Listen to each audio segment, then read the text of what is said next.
Chapter 992. Although the sky outside was already dark, but the light in the room was very bright. The height difference was too big, and Feng Ling was leaning against the bedpost. Feng Ling felt a little breathless every time the man held her chin and kissed her.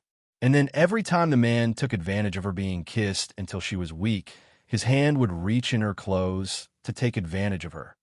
Li Nanheng, you can't come in my room like this every day. Feng Ling pushed him, panting, and turned her head to say, "We agreed to let me continue to be a man. Now that's in front of them, not in front of me." The man's voice came close to her lips. "In front of me, be your little woman again." Feng Ling wanted to say that she probably wouldn't be able to be a little woman in this lifetime, but the next second, she was suddenly lifted up. She let out a low cry, and the man directly sat on the bed, letting her sit on his lap. She placed her hands on his shoulders, and her eyes were still somewhat frightened. Just now, she almost thought that he was going to press her on the bed and do it. She couldn't help but ask, "Don't you plan to go back to your room tonight?" "I don't want to go back every day." The man kissed her lightly on the lips. "When was I not driven back by you?" Feng Ling, sitting on his lap, she really felt that it was a little dangerous. "I want to go down, you." Before she could finish speaking, the man held the back of her head with one hand, forced her to lower her head, and pressed his lips against hers again. A week later, everyone in 11 Base found a problem. Recently, the elders of the Li family seemed to be frequently entering and leaving the base. Although they did not alight from the car, they seemed to be looking for Boss Li, but Boss Li seemed to be refusing to see them. Another day passed. Last night, Feng Ling trained those brats on the training ground. She trained until very late and slept at almost 1 o'clock in the night. Li Nanheng did not wait for her and entered her room in the middle of the night. He directly held the little woman who was sleeping soundly on the bed into his arms and slept with her in his arms for the entire night. The next morning, when Feng Ling opened her eyes and saw Li Nanheng's face, although she was a little dazed, she was not surprised. She pushed him away and got up to wash up in the bathroom for morning training. After showering, she walked out of the bathroom and saw the handsome man sitting by her bed. His hair was messy, and his eyes were not as cold and indifferent as usual. There was only a hint of indifference, and there was a hint of laziness and sexiness when he just woke up in the morning. Who said that last time? After returning to the base, at most you will come to see me at night at most. You will never spend the night in my room. You will never spend the night in my room. Li Nanheng glanced at her, unhurriedly picked up the black coat on the bedside, and put it on. After putting on the coat, he said lightly, "I'm going to leave the base for a few days. I'll be back in about a week." The man, Li, Feng you, Ling Li Feng, I Li Feng and Feng. The man, Feng, Li Feng. "I was afraid that I would miss you, so I came to hug you to sleep. Is there a problem?" It was just a week away from the base. She and Nanheng hadn't spent every day together, had they? It seemed that Boss Li would often go out for a few days when he was busy. He was the person in charge of the base. He had to take care of both inside and outside. 1 week, 7 days. Was there any difference? Feng Ling stood by the bathroom door and pursed her lips. "It seems that the things you're going to do this week will be very hard for you." The man looked at her and smiled lightly. "You have already begun to miss me?" Then he got up, walked over, and pressed her against the bathroom door. He lowered his head and kissed the corner of her mouth. "This time, you may not be able to use your phone for the time being. Stay in the base. If you need anything, just tell Han Jin and Xiao Su. They will help you." Feng Ling, "Boss, you're going out for 7 days, not 7 years. I have been fine in the base for so many years. What are you worried about?" "I only worry about you because I love you. Even if you're bitten by a mosquito, my heart will ache. Don't you understand?" The man bit her lips. Feng Ling did not speak, but looked up at him. "Love her?" At this moment, the man's cell phone rang. He kissed her lips again, glanced at her, picked up his cell phone, and turned to go out to answer the call. She didn't know what they were talking about on the phone, but from the man's tone, it seemed that he was impatient. He responded coldly and walked out. When he opened her door and walked out, she felt that the man's footsteps seemed to pause for a moment, but he did not turn back and close the door for her. The room was silent. For the next 2 days, Li Nanheng was not around. After taking a shower at night, Feng Ling looked at the quiet room without the man. She was really not used to it, and in the past 2 days, her eyelids often twitched. Could it be that boss was sent out on a dangerous mission? Was his cell phone turned off? At night, Feng Ling turned over and really couldn't sleep. She picked up her cell phone and called Li Nanheng, but the other party's cell phone was indeed turned off. It was the third day after Li Nanheng left the base. In the morning, she trained normally.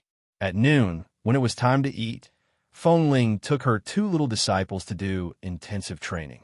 She was so busy that she did not have time to eat, so she did not hear the various news and things that were spread in the base cafeteria at noon. In the evening, when she finally found time to go to the cafeteria to eat, she heard several members of the other teams at the next table discussing while eating. Boss Lee is too fast. I haven't heard that he has a girlfriend before. How'd he suddenly get married? Who the F***CK knows? But I heard that the Lee family and the Feng family have always been friends. Maybe Boss Lee and that Miss Feng have been engaged since childhood. Because of the engagement, he has never had any other girlfriends. Now that the time has come, he should hurry back and marry that beautiful young lady. That's right. Li Nanheng nodded. I seem to have seen that young lady of the Feng family on the news before. The young lady of the Feng family that boss married should be her, right? She is quite beautiful and looks like a standard young lady from a respectable family, but she seems to be a little arrogant. But as a woman, it's good to be a little arrogant. It's better to be a little spicy. Our boss probably likes this kind of woman. Haha. Isn't this the only daughter of the Feng family? Then it must be Miss Feng. Boss, you're really lucky with women. This is too sudden. There was no news a few days ago. Today, the news of your marriage was suddenly announced by the media. It really caught me off guard. Chapter 993. So boss suddenly left the base these days because he asked for a marriage leave? That's right. We're getting married in the day, and we're going to consummate our marriage in the evening. Oh, Boss Lee's identity, family background, and everything he has done for so many years are all enviable. I didn't expect that his marriage has already been properly arranged. Marrying such a rich girl, the Feng family status in Los Angeles is not bad. I'm really envious. Feng Ling lowered her head and gently fiddled with the food on the plate. Suddenly, she lost her appetite. There were all kinds of rumors in the base, but it seemed that no one dared to casually talk about Li Nanheng, especially the topic of Li Nanheng's marriage. But even if she didn't believe it, she couldn't eat the food in front of her. She thought of what Li Nanheng had said recently and what he had told her before he left this time. As soon as she put a mouthful of rice in her mouth, it tasted like wax. She raised her head to look outside the base cafeteria, then at the people sitting at the table next to her. She got up and went to another table to get a glass of milk to drink. However, when she went to get the milk, she heard people talking about Li Nanheng's marriage again. They also said that they saw the news of the marriage between the famous Li family and the Feng family in Los Angeles today. Feng Ling picked up her cell phone and searched for the keyword Li family in Los Angeles. The search page on her cell phone was full of many news articles. It was not fake. In the photos in the news, there was a scene of Li Nanheng getting out of the limited edition extended wedding car. The photo only showed a silhouette.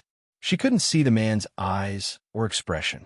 She could only see that he was surrounded by the media, wearing a black suit without a single wrinkle. Even the silhouette was beautiful. He was born to be superior, and no one could match him. When he put on the black uniform, he was an invincible warrior. When he put on the suit, he was superior. As those people said, he was far inferior. The man seemed to be holding a bouquet of white roses in his hand. Feng Ling didn't know what the white roses represented, but in the background of the photo, there was a sea of white roses in front of the Feng family's house. He was going to marry Feng Mingzhu today. He clearly said that Feng Mingzhu was not his fiancée. He clearly said that he didn't have any feelings for Feng Mingzhu, but he still married the daughter of the Feng family. And unbeknownst to her, when she had finally let go of her armor and was ready to embrace the love that had moved her, he had gone to marry someone else. Feng Ling stood in the cafeteria, holding her phone, and did not move for a long time. When she raised her eyes again, her gaze was calm and dead silent. She abruptly walked out. It was already past dinner time, and the training camp of Team 1 was very quiet. There were only a few members sitting in the corner, chatting and smoking. When they saw Feng Ling, they raised their hands to greet her. But she walked straight into Han Jin's residence with no expression on her face. As soon as she entered, she came to the door of Han Jin's room. She wanted to go in and ask them. They must know what was going on. She was about to knock on the door when she suddenly heard the conversation inside. Xiaosu had just come over and was in the room. From the beginning, when he learned that Boss Li was married to the Feng family, Xiaosu was also very shocked. The more he thought about it, the more he felt that something was wrong. He felt that this was not something Boss Li could do. In the past, he only heard that the Li family seemed to have an engagement with the Feng family, and everyone thought that Feng Mingzhu would marry Li Nanheng. But later it seemed that the situation was not like this, and Boss Li had no intention of marrying Feng Mingzhu. So what on earth was going on? Boss really got married today? Xiaosu sat in Han Jin's room, took out a cigarette, and hesitated to smoke it. Han Jin glanced at him. How could this kind of thing be fake? What about Feng Ling? Boss and Feng Ling are clearly in love recently. Now many people in the base don't know the situation, but we too know very well that Feng Ling is also a woman. How can she stand it? Does Boss plan to have a wife outside and a woman in the base? Does he not lack women to accompany him? Don't talk nonsense. Is Boss that kind of person? I know Boss is not this kind of person, but this is not right. Did he tell Feng Ling anything? Did he suddenly get married? Feng Ling is still waiting for him to come back into base. Even if Boss comes back, he will be a married man. What does he think of Feng Ling? Seeing Xiaosu's expression, Han Jin was puzzled. Boss has his own ideas. We all know how he treats Feng Ling, but the matter between the Li family and the Feng family is not so simple. He also has his responsibility. In front of the person he likes and the responsibility, Boss chose the responsibility, which is what a man should bear. What about Feng Ling? Feng Ling is still young. In fact, she just had a fruitless relationship. Even if she knows about this, she will be sad for a few days. Sad for a few days? Do you expect Feng Ling to fall in love with someone else? Didn't you find that she is gradually opening up to Boss? She is not as boring as before. She has Boss Li in her heart, but she doesn't express it. Now she knows, I guess she won't say anything, then don't say it. It's good for everyone to live in peace. Damn it, when you saw the two of them together, you were the first one who was excited. Now, Boss got married and left Feng Ling in the base, and you say this kind of thing? What can I say? I can drag Boss Li over and force him to marry Feng Ling. You know the status of the Li family. Even if Boss Li is willing to come back and marry Feng Ling now, those elders are already very merciful. They're already very merciful if they don't cut Feng Ling into pieces. Okay? So what's going on now? It means that when Boss Li was feeling empty in the base, he found out that Feng Ling was a woman, and then he suddenly had a girl to entertain him. And a girl like Feng Ling is just a pastime for him. He just wants her and throws her away as he pleases. Don't be so extreme. Boss didn't say this kind of thing.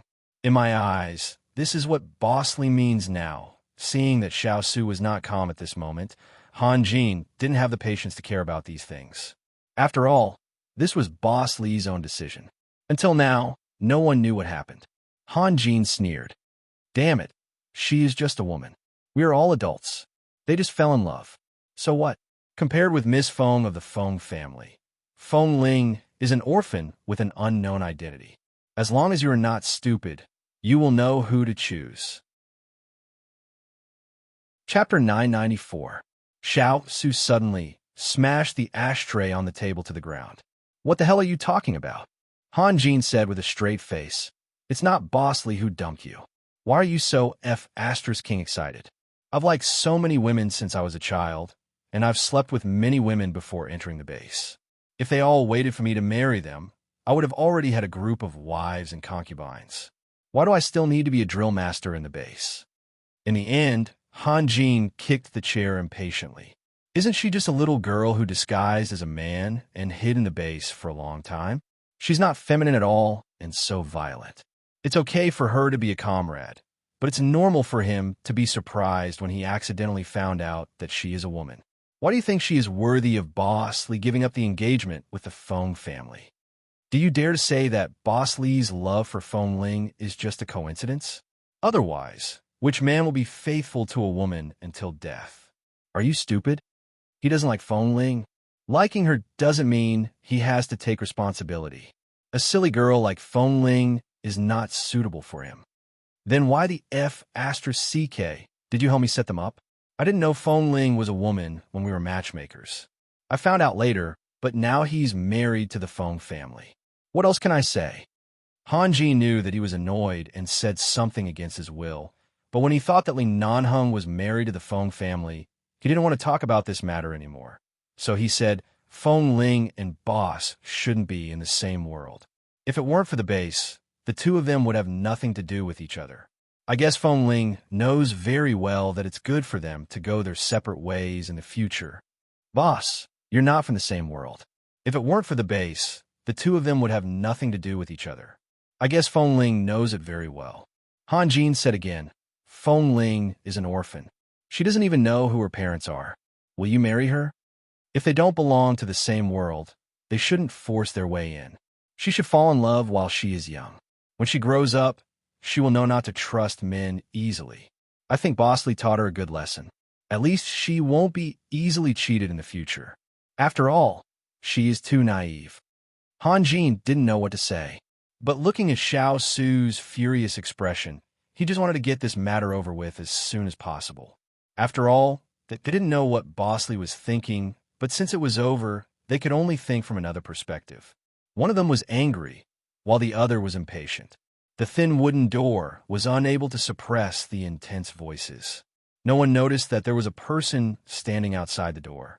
He stood there, his eardrums swollen from the argument between the two men in the room. Strangely, the place that was shattered seemed to be somewhere else. Feng Ling just thought that Li Nanheng wouldn't do such a thing. She felt that there must be a reason for this matter. Usually, Han Jin and Xiao Su had been following Li Nanheng, and they were the first to know everything. They would definitely know what had happened. However, the fierce quarrel in the room made her heart, which had been pounding since she heard the news in the cafeteria, completely calm down. Not only did it quiet down, it was stuck in its chest. He was motionless, as if he was dead. Separated by a door, the people in the room were still arguing fiercely. The people outside the door paused for a moment and left quietly. Feng Ling left. When she stepped out of the training camp of Team 1, Fat Eye happened to come back at this time. He walked too fast and bumped in her arm. When he looked back and saw it was her, he hurriedly asked her, Feng Ling, why are you here? Did you also hear that Boss is getting married? Did you also come to ask for wedding candies? I tell you, Boss is so mean. He didn't even tell the base that he was getting married. Now, not only did he not drink the wedding wine, but he also didn't eat the wedding candies. Although they usually made fun of Feng Ling and Boss Li, many men were very simple in their bones. What could two men do? They just fooled around. Since Boss was married today, the Feng family's daughter was Mrs. Li, and this Feng Ling was still the Feng Ling of their base. There was no change. Seeing Feng Ling didn't speak, Fat Tai was about to press her shoulder, but coincidentally, he pressed the place where she was bitten by the snake. Feng Ling instantly retracted her arm, as if she had been electrocuted. She remembered that day on the stone platform under the cliff of the Snake Valley. Li Nanheng cut her wound with a cross knife and sucked out the poisonous blood for her regardless of his own safety. That day, she was cold and numb all over. Only the wound he sucked out was faintly hot, which made her feel that she was still alive. Looking at the man in front of her who had been trying to save her, she knew that there was someone in this world who cared so much about her life. And now, the small place on her shoulder with the cross knife mark had no warmth at all. Even if it was just pressed like this, she couldn't help trembling in pain. For so many years, Feng Ling had never felt that it was so long to walk from the training camp of Team 1 to the training camp of the sniper team. Even though it was past dinner time, the teenagers who had just entered the base were still receiving training. They ran 4 laps around the base, and, from time to time, someone called her name. Brother Feng, Brother Feng, Feng Ling, Master Feng Ling. There were also some people assigned to other teams who had only heard of her name and did not recognize her. As they ran, they looked in this direction blankly, only to see a thin figure walking in the dark of the base. She didn't say a word and just returned to the training camp of the sniper team. She wanted to go back to her room to stay alone, but found that it was terribly quiet now. No one could get close to the sniper team, including the newcomers who were running laps. It was too quiet, so quiet that her heart felt a little empty. She simply turned to the empty training ground of the sniper team, picked up the sniper rifle that had only 5 bullets left, and fired a shot in the direction of the target that was as far as 500 meters away on the training ground. Bang! The distance of 500 meters, even the fastest bullet had to fly for a while. 2 seconds later, she hit the bullseye. In her 4th year in the base, when she didn't know whether she was 17 or 18 years old, she achieved the standard target of 500 meters and hit the bullseye. Then what else? She wanted to stay in 11 base and stay here forever. But just like what Han Jin said, some people were just moved and impulsive for a short period of time. Was she going to pester others to take responsibility for her? But if she saw him in the base in the future, how should she face him? Bang, bang, bang, bang. Another 4 shots. 500 meters. Every shot hit the bullseye. At this moment, Feng Ling knew that with her results in the sniper team, even if she didn't take the assessment, she had already graduated. Chapter 995. She had never thought that she would encounter such a thing. The environment that she was used to in the past suddenly seemed to be an ice cave, with ice thorns everywhere. She felt pain all over her body with every step she took. She walked to the gate of 11 base in a daze and wanted to go out, but she still stopped. When she walked to the gate, she looked blankly at the wide suburb night outside the base. She was asking Feng Ji, did she do anything wrong? If she didn't do anything wrong, why did she have to be treated like this? If she didn't do anything wrong, why did she have to leave? The girl standing in front of the base turned and walked back. She was thinking. In fact, there were still many clues. For example, she had long heard of the engagement between the Li family and the Feng family. But when Li Nanheng said he wouldn't marry Feng Mingzhu, she believed him, but she forgot the status of the Li family and the Feng family in the American Chinese community. If it wasn't true, how could they allow such rumors to spread, and even the noble Miss Feng often talked about it?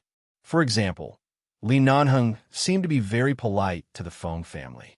When she took back the bag for the old lady on the street, she could feel it when they had dinner that night. Although Li Nanheng didn't talk much, he was usually arrogant and domineering in front of the Feng family, which meant that the Li family and the Feng family were indeed very familiar with each other. For example, Li Nanheng only left the base for a few days, but he seemed to be saying goodbye before he left. Feng Ling stood on the training ground for a long time and looked at her phone. It was already more than an hour later than the usual time when Li Nanheng went back to rest. She looked up at Li Nanheng's room. The light in the room was off. Even though she knew that he wouldn't come back at this time, at that moment, Feng Ling really hoped that a miracle would happen. She hoped that the light in the room would be on, and she hoped that Li Nanheng would come out of the window, stand on the balcony smoking, squint at her with a faint smile, and then mock her, "Fool, how dare you believe all the rumors?" It wasn't until she was tired of standing that she looked away from the dark room and walked straight to the door. Kay couldn't find Feng Ling that night. When he heard the gunshots, he came down to have a look, but he didn't see her. He didn't know where she had gone until Feng Ling returned downstairs. As soon as she saw Kay squatting in front of the door smoking, Feng Ling looked at him calmly, as if she didn't see him, and walked past him. "Hey!" Feng Ling, seeing that she was back, Kay suddenly stood up and stamped out the cigarette butt. "Let's go and play cards. They want to play with us today, and they also called the new drill master. There are not many training tasks on the weekend tomorrow. Let's play until dawn." Feng Ling shook her head and walked in steadily. She didn't need others to distract her in this way, and she didn't need others to accompany her. She was clear about her own affairs, and she knew what she should and shouldn't do. She was just careless when she should have been guarding her heart. That's all. "Feng Ling, I'm calling you to play cards." Kay called her again. "I'm not fighting anymore. You guys fight. How can you not go? We want a 3v3.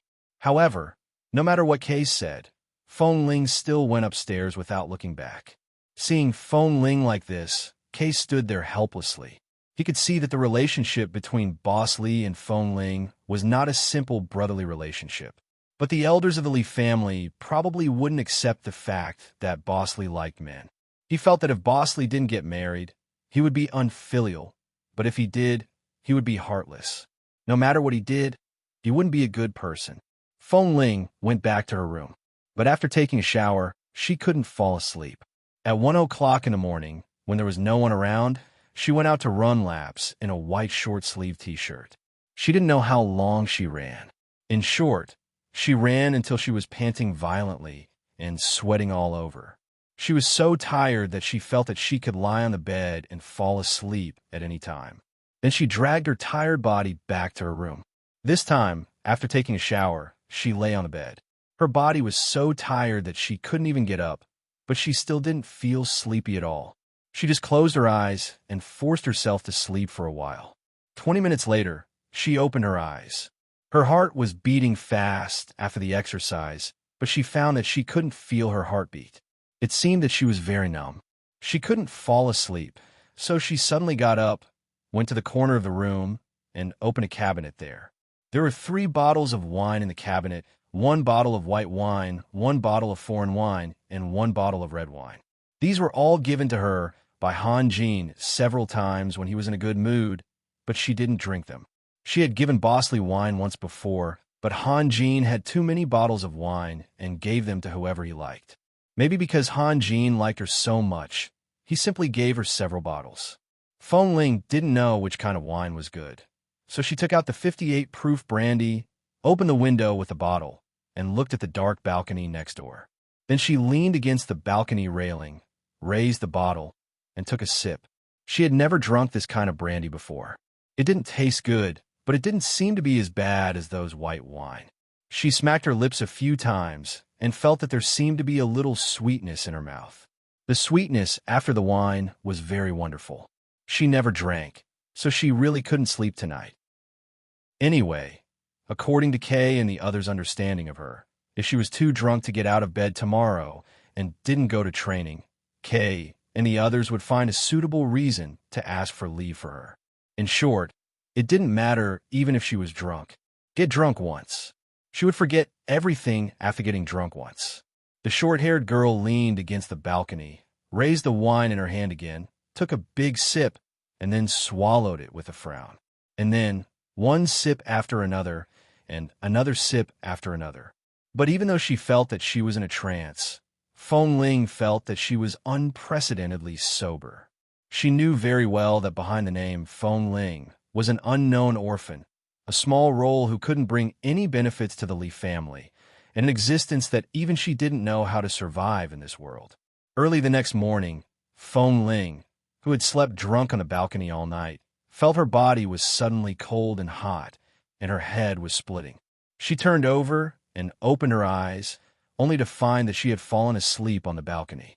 The weather last night was almost -3 or 4 degrees, but she actually fell asleep here in a short-sleeved t-shirt. Enduring the headache, she was about to sit up, but suddenly she heard a violent and urgent knock on the door. Chapter 996. The knocking on the door did not stop, and it was very urgent. She struggled to get up from the ground, but her legs were so weak that she staggered and fell directly into the French window that had been open all night. Her head hit the leg of the table near the window, and she felt a strong sense of dizziness in her head. Then the door was suddenly kicked open. She raised her head, opened her eyes, and saw that it was several members of the other teams of the base who came in. After coming in, they looked at her expressionlessly, and then quickly opened all the drawers in her room, rummaged through all her things, and put them into a big bag. Then they picked up the 2 suitcases she put under the bed and walked out. "What are you doing?" Seeing their movements, Feng Ling had a bad feeling in her heart. She frowned and asked hoarsely. At the same time, the other 2 members came over and pulled her up from the ground. Feeling the heat on her arms and the strong smell of alcohol on her body, they directly carried her out. "Let me go." Feng Ling tried to struggle, but now her strength seemed to have been hollowed out. She couldn't even stand steadily, but she was carried out by the 2 people. When those people opened her drawer expressionlessly and took away all her things, she already had a strong premonition. These people suddenly rushed in and acted so rudely. Maybe her gender had been discovered, but who was going to take away her things? Feng Ling was so uncomfortable that she didn't even have the strength to struggle. When she was taken to the widest training ground opposite the base hall, she was still in a trance and didn't have time to look at the members of the base standing around. It seemed that the members of all the teams were here, almost forming a circle nearby. Then she saw the elders standing in front of her. They were the elders of the Li family. For so many years, they had never directly appeared in the base. Usually they just passed by in cars and never showed up in front of so many people. Just as Feng Ling's heart was beating wildly, those people took her over to the elders of the Li family and threw her to the ground mercilessly. Feng Ling was originally lifted up and could not stand steadily. This time, she fell forward to the ground. The ground here was full of mud and gravel. Under the short-sleeved t-shirt, the skin on his hands and forearms were instantly scraped. It was a burning pain, and even his knees were knocked hard on the ground. At the moment when Feng Ling was pushed to the ground, the people behind her poured all the things in the bags to the ground, opened her 2 suitcases, took them to the elders of the Li family, and laid them flat. All the things placed in them fell into everyone's eyes. Seeing the packs of sanitary napkins on the ground and the long strips of cloth in the suitcase, which were suspected to be chest wrappings, the members of the base all looked at her differently. Some were surprised, some were enlightened, and some were confused. Was Feng Ling really a woman? Feng Ling raised her head with some difficulty. Her eyes were filled with the discomfort of the hangover and the anger in her heart because the truth had been revealed. More and more red veins appeared in her eyes. She grabbed the hard soil on the ground and raised her head to look at the elders who were looking at her with disdain and anger. Feng Ling, do you need us to say more? Li Junyan looked at the things used by women on the ground, and his eyes were filled with dissatisfaction and disdain. Feng Ling's hands were still gripping the ground tightly, and she looked at him with reddened eyes. He was Li Nanheng's biological grandfather. Last time, when she was in trouble in the military, in order to protect Li Nanheng's image, he had more or less spoken up for her in front of the military. Although his direct purpose was to protect Li Nanheng and the Li family's image, they had still met once. Li Nanheng's eyes were red. The other elders stood behind Li Junyan and whispered to each other. Mingzhu has always suspected this. I didn't believe it, but I didn't expect it to be true. Fortunately, Mingzhu found the evidence. Otherwise, we wouldn't have come here. If we didn't know about this, we would have allowed such a little girl to stir up trouble in the base. That's right. It's outrageous. A young girl actually pretended to be a man and mingled with a group of men. Nanheng was so protective of her and ignored the Feng family's engagement. I think he must have been bewitched by this little vixen. These words were just a private discussion among the elders. Boss Li Junyan still looked coldly at Feng Ling, who was lying on the ground. You hid in the base for so long. What's your purpose? Kay and the others were also in the crowd. When they saw those things, they knew that the rumors were true. However, seeing Feng Ling lying there in a daze and seemingly weak state, they remembered that Boss Li had just gotten married yesterday. It must have hurt her a lot. Today, the elders of the Li family actually came to find her. Looking at the things on the ground, it proved that she was indeed a woman. Kay and the members of the sniper team looked at each other, and their faces were all a bit ugly. Of course, their faces were ugly not because the fact that Feng Ling was a woman had been exposed, but because Feng Ling looked like she could be slaughtered at any time, which really made them unable to bear it. However, the elders of the Li family were all here, and they couldn't say or do anything. If they stood up to help Feng Ling up now, the rumor that Feng Ling had messed up the base would be confirmed. They would say that she had an ambiguous relationship with the men in the base, which would only hurt her more. I'll give you 2 choices. First, tell me your purpose and the reason for staying in the base, and then pack up and get out of the base. Second, throw away all your things and get out. Li Junyan narrowed his eyes coldly at Feng Ling, who was lying on the ground. It took Feng Ling a long time to find the strength to speak, but her voice was low and hoarse. Even if she wanted to speak clearly, her voice couldn't be much higher. The dizziness in her mind almost made her collapse, but in such a situation, she had to stay awake. Chapter 997. Aren't you ashamed to say that? 11 base never accepts women, but you disguise yourself as a man for so long in order to sneak into the base. I've lived like this since I was a child. I didn't deliberately disguise myself. I was like this before I entered the base. Seeing that she couldn't hide it anymore, Feng Ling simply told the truth. For me, there's no difference between a man and a woman. It doesn't make any difference. You're a woman mingling with men. You say it doesn't make any difference, but as long as anyone knows that you're a woman, do you think these guys who don't even have a chance to see a woman in the base won't be tempted? I think you're shameless to a certain extent. If we found out a little later, your room would have been a brothel. Hearing Grandfather Li's words, Kay and the others immediately frowned, especially Kay, who couldn't help but come out and say, "No, Mr. Li, if you know Feng Ling's character, you'll know that she can't do that kind of thing. She usually keeps a distance from many people in the base, and even the members of our sniper team don't often hang out with her. She's very cold to others.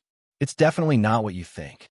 Her character is definitely worth testing, and she has always adhered to the system of the base."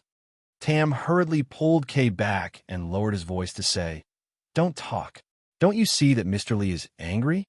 Of course, Kay knew that, but it was too much to say that to Feng Ling. Grandfather Li first turned his eyes to Kay's face and then coldly looked at Feng Ling, who was lying on the ground. She stinks of alcohol and can't even arrive on time for training. Obviously, she has a hangover all night.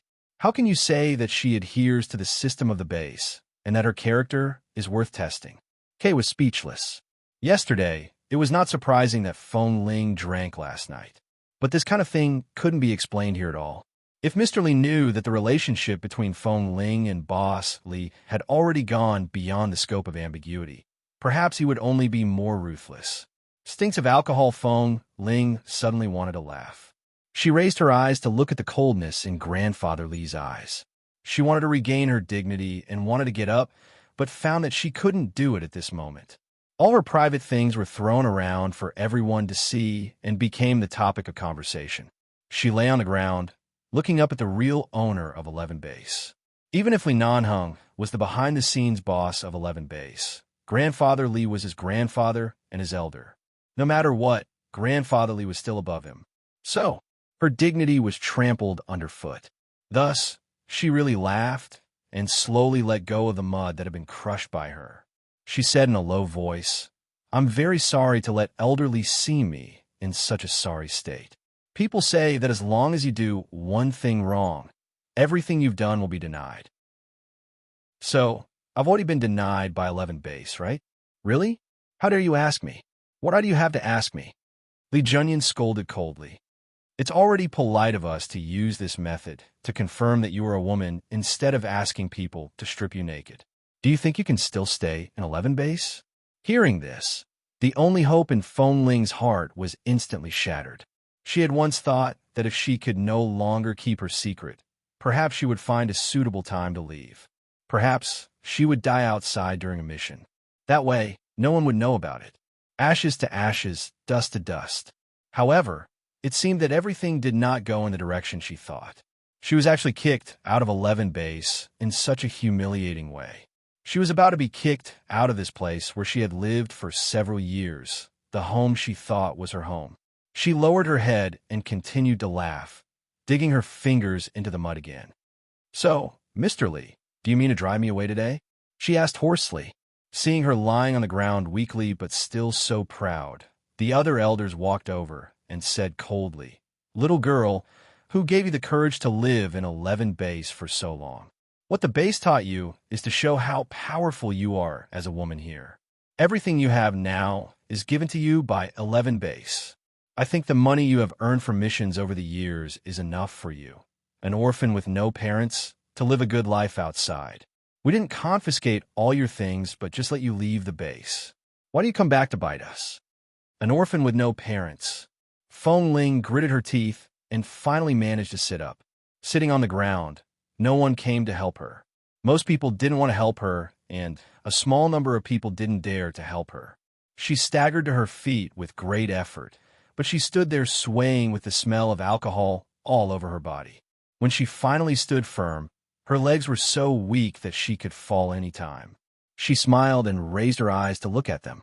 So you've investigated me thoroughly and then came to the base to throw my things on the ground, just to let everyone see that I, Feng Ling, am a woman. And then under such circumstances, you chased me away and made it impossible for me to return to 11 base in the future, right? You still want to come back? The elders immediately glanced at her coldly, their eyes full of disdain. Feng Ling smiled coldly. Since I was driven out so shamelessly and disgracefully, how could I come back? It's good that you know. The base will not accept you again. With that, the elders turned around and walked into the base hall with the help of a few base members who were good at reading eyes. Obviously, they would no longer pay attention to her. Since the elders had left, the people around them didn't dare to watch anymore and gradually dispersed. However, there were still people who would point in her direction and make comments. Then they looked at her flat chest under the t-shirt and felt it was strange. Then they talked about the chest wrappings in the box. There were all kinds of topics. But no one mentioned why Feng Ling couldn't stay. Why couldn't a woman stay?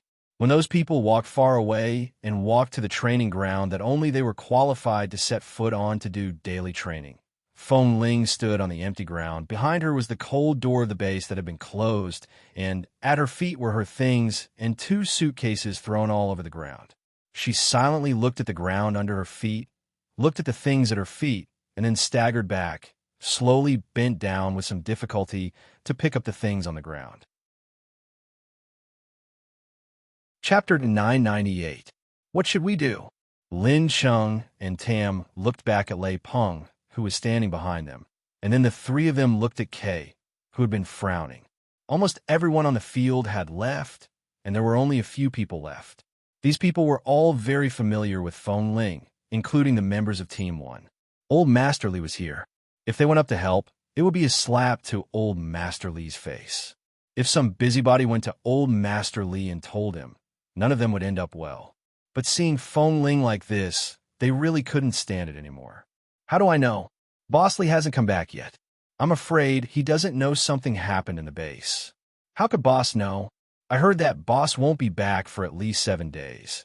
And for some reason, it seems that it's not convenient to contact him recently. His phone is not turned on. Try calling Boss Li. Do you have Boss's phone number? I do, Kay said as he picked up his phone. But after making the call, he put it down not long after and said in a muffled voice, "It's turned off." What the F***CK do you guys think is going on? Feng Ling is actually a woman. She's usually so powerful, but she's actually a woman. This is enough to destroy my worldview. But a woman is a woman. She didn't do anything wrong. Why was she suddenly driven out like this? And Feng Ling reeks of alcohol and looks pale. Is she sick? Now that she's driven out of the base in such a situation, if something happens to her outside, when Boss comes back and asks about it, we'll all be in trouble. If only Boss is in the base.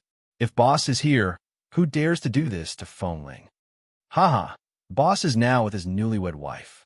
How can he care about Feng Ling? Don't talk nonsense. I always feel that Boss has some difficulties. Everyone knows how he treats Feng Ling. Feng Ling is too pitiful now. I really can't stand it anymore. How can we contact Boss?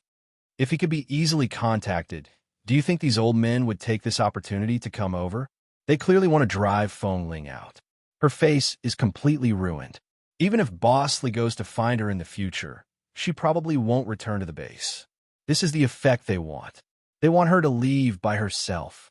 This is too much. Feng Ling's legs really couldn't support her. Originally, she wanted to bend down, but in the end, she still knelt on the ground.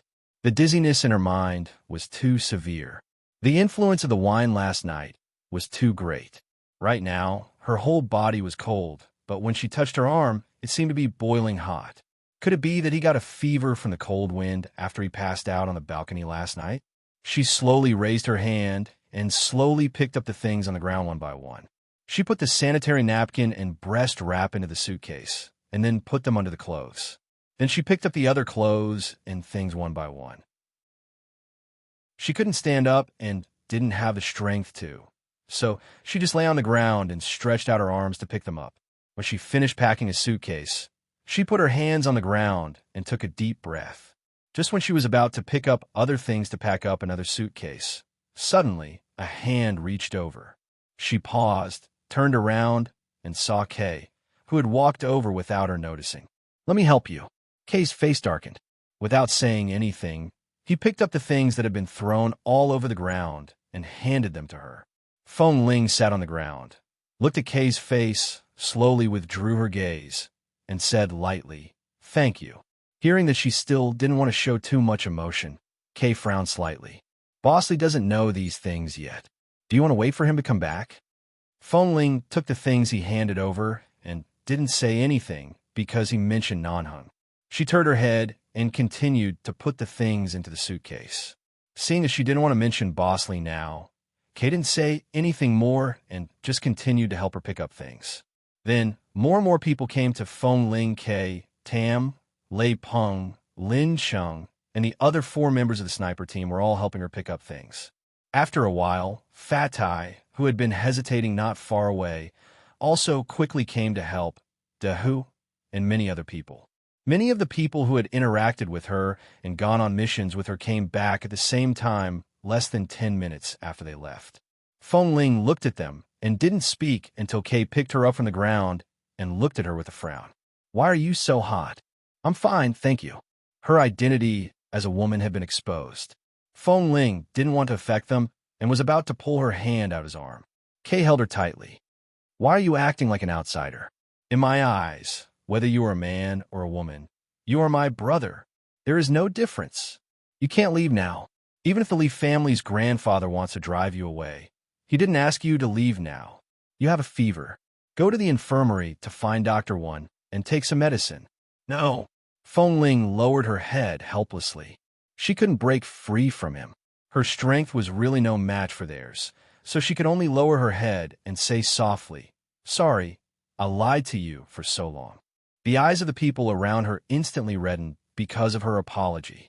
Even though they were all men, they were suddenly affected by such an atmosphere in an instant and felt a little sentimental.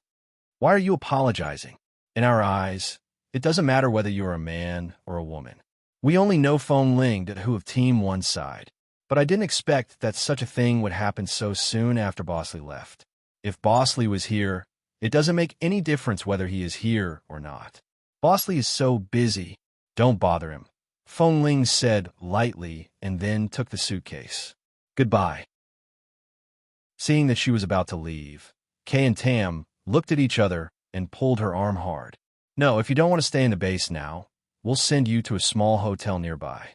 We'll wait for Bosley to come back." Feng Ling didn't speak and walked out. They still stopped in front of her, especially Kay. "Feng Ling, wait for Bosley to come back." Feng Ling suddenly smiled and raised her bloodshot eyes to look at him. "He's already married. Why should I wait for him?" Kay and the others were instantly speechless. Chapter 999. He was already married. Who could stop her? What other reason could there be to stop her? Feng Ling was not the only one who couldn't accept the fact that Li Nanheng suddenly got married. No one had expected this, so no one could say anything to make her accept it. She used to think that it was just a little bit of intimacy between men beyond the scope of friendship. But now, Feng Ling was a woman. It was impossible that Bosley didn't know. But he got married. Seeing that Feng Ling was weak but still carrying the suitcase, Kay hurriedly pulled her suitcase and said, "There are still a lot of things in your room that haven't been packed. It's too embarrassing to leave with a suitcase. Go back and pack yourself first." The corners of Feng Ling's mouth moved slightly, but it was clearly not a smile. Even the most embarrassing situation is only like this. How embarrassing can it be? Kay couldn't speak, but even if he knew there was no suitable reason to persuade her, he still pulled her suitcase hard. "Feng Ling, don't go." Feng Ling paused but didn't look back. She clenched the handle of the suitcase tightly. "I said wait for Bosley to come back because the rule that women are not allowed to enter the base is an old rule and should have been changed long ago. You absolutely meet the standard in all aspects. There can be female soldiers in the army. Why can't our 11 base have female soldiers? We will never look at you with prejudice. We grew up and trained together in the base. This kind of relationship can't be eliminated because of gender differences. If you have any difficulties, we can help you. But if you leave now, Feng Ling lowered her head to look at the shoes on her feet. They were all muddy and dirty. Her pants were also covered in mud from falling on the ground. Her entire body was in a mess, and her arms were burning with pain. There were all kinds of bloody scratches on her skin. She had always been incompatible with this place, including Li Nanheng. No matter how hard Kay tried, he could still feel that Feng Ling was forcibly pulling the suitcase away. She really wanted to leave and had no intention of hesitating or compromising. Feng Ling, seal. Kay finally let go under her insistence. She put the suitcases on both sides of her body. Even though she was in a mess, she stood upright. The people around her looked at her and saw her determination. There was heartache and reluctance in their eyes. But everyone knew that what grandfatherly did today was to make it impossible for her to turn back. Not to mention these members, even Drillmaster Han Jin and Xiao Su, who were usually in charge, couldn't even say a word at this time. The Li family was very angry because she, a woman, had been in the base for so many years. If someone kept persuading her, it was estimated that many people would suffer. Furthermore, Boss Li wasn't here right now. The few elders were like God here, and no one could resist them. Feng Ling still left. From the moment she stepped out of 11 base, she was no longer a person of this place. She had no right to use any means of transportation here, so she couldn't drive. The only thing she could take away was her shabby suitcase. As for those left in the room, there were just some toiletries and combat clothes. After leaving 11 base, she couldn't wear the combat clothes here anymore. It didn't matter whether she took them or not. Other things would definitely be thrown away and destroyed as soon as possible. Things related to her would probably be shameful in 11 base from now on. She had gone back and forth in front of the gate of 11 base countless times. But there had never been a time like this. When he walked to the door, he looked at the railing below the main door, lifted his foot and stepped over it, then walked straight out. A few minutes later, Feng Ling's figure gradually disappeared in front of the main gate of the base. She stopped but didn't look back. She just stood there for 2 seconds before continuing to walk forward expressionlessly. Kay and the others stood at the gate of the base looking at her back, their eyes red, but they couldn't say a word. How could this be? Why did it become like this? Who can find a way to contact Boss? If Boss doesn't come back, Feng Ling will really leave. The elders of the Li family clearly know that Boss has been protecting Feng Ling, so they deliberately drove Feng Ling away when Boss was not here. Today, they even gathered so many people here to watch. Now, even if Boss can bring Feng Ling back, Feng Ling can't continue to stay here as a man. How can she continue to survive here? Be rational. But what did Feng Ling do wrong? She is not as delicate as a woman at all. Tell me, when did she cheat in training and assessment? When was she not the best one? What's the point of saying this? In Los Angeles, there were not many scenes of sleet. However, it snowed today, and the temperature was not low enough, so it became sleet. There were not many vehicles around 11 base, and no car dared to casually approach the vicinity. Under normal circumstances, people who wanted to leave 11 base had to drive out by the base's car or other means of transportation sent by the base. But now, Feng Ling admitted that she shouldn't have drunk last night. As long as she didn't drink and didn't lie outside for so long, she wouldn't become like this. Even if she was found to be a woman, at least she wouldn't be lying on the ground and being insulted by others. But now it was too late to say anything. What she shouldn't have done the most was to let Li Nanheng steal her heart so easily. She shouldn't have given all her bottom line to him. Her biggest mistake was to fall in love with Li Nanheng. She disliked him. She didn't know what love was. But what was the pain in her heart that had spread to her limbs and bones since yesterday? Was it just love? If it was just love, how could it hurt to this extent? It turned out that one day, she could also learn to love. It turned out that the word love was really like what others said. It would hurt. After walking less than a kilometer away from the base, Feng Ling already felt the terrible feeling of collapsing after 15 hours of continuous devil training. Accompanied by a sudden clap of thunder, she raised her head to look at the cloudy sky and the falling snow. It seemed that there was still rain in the snow. The snow was getting heavier, and the rain was getting heavier. Feng Ling pushed the suitcase in her hand forward and stepped on the long suburban road ahead, letting the rain and snow slap on her face as if she didn't feel anything. It was rare to see thunder in this season. Chapter 1000. A gust of cold wind blew through the snow and rain. Feng Ling didn't notice that she was trembling, but her body had been trembling. Her legs, which had no strength, were about to lose feeling. The sleet was getting heavier and heavier, and the lightning flashed and the thunder roared as if it were summer, but it was winter.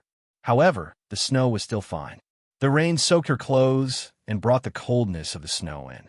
Feng Ling was already exhausted.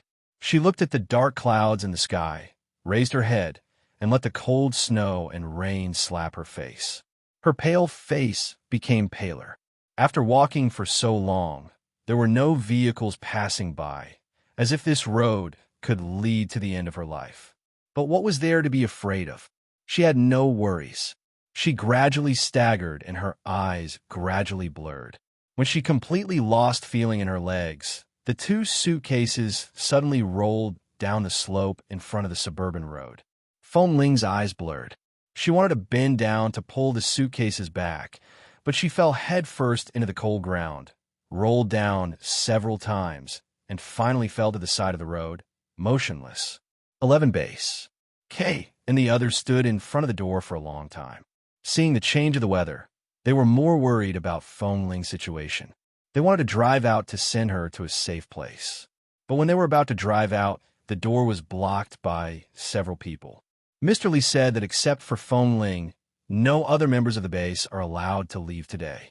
Otherwise, they will bear the consequences. Kay held the steering wheel and couldn't wait to drive the car and knock these people out.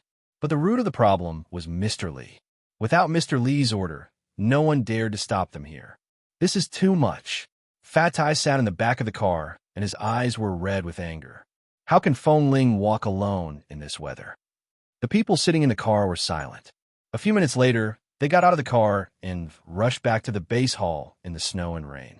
Looking at the closed door of the hall, they stood in a row and looked at the door quietly. In the base hall, several elders were watching the surveillance footage of the sniper teams training every day. They watched Feng Ling and the other team members together.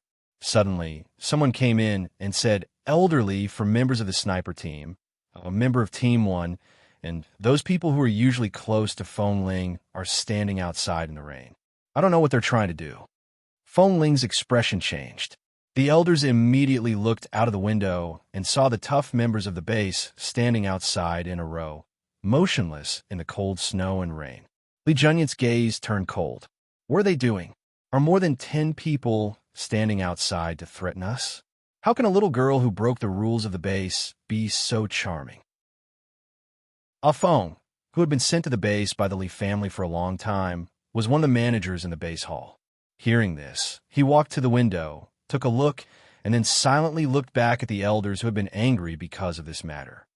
Actually, Ah Feng said, if you ignore Feng Ling's gender, she is indeed a very outstanding member of the base. Her usual style is indeed different from what I saw today. She can't hold her liquor well, so she rarely drinks. Even if she occasionally gathers with her friends in the base, she won't drink more than 2 glasses at most. She has good self-awareness. Unfortunately, she's a girl. After saying a few words, Ah Feng suddenly saw the elder's unkind expression and immediately changed the second half of the sentence. He then sighed and smiled. There's nothing we can do.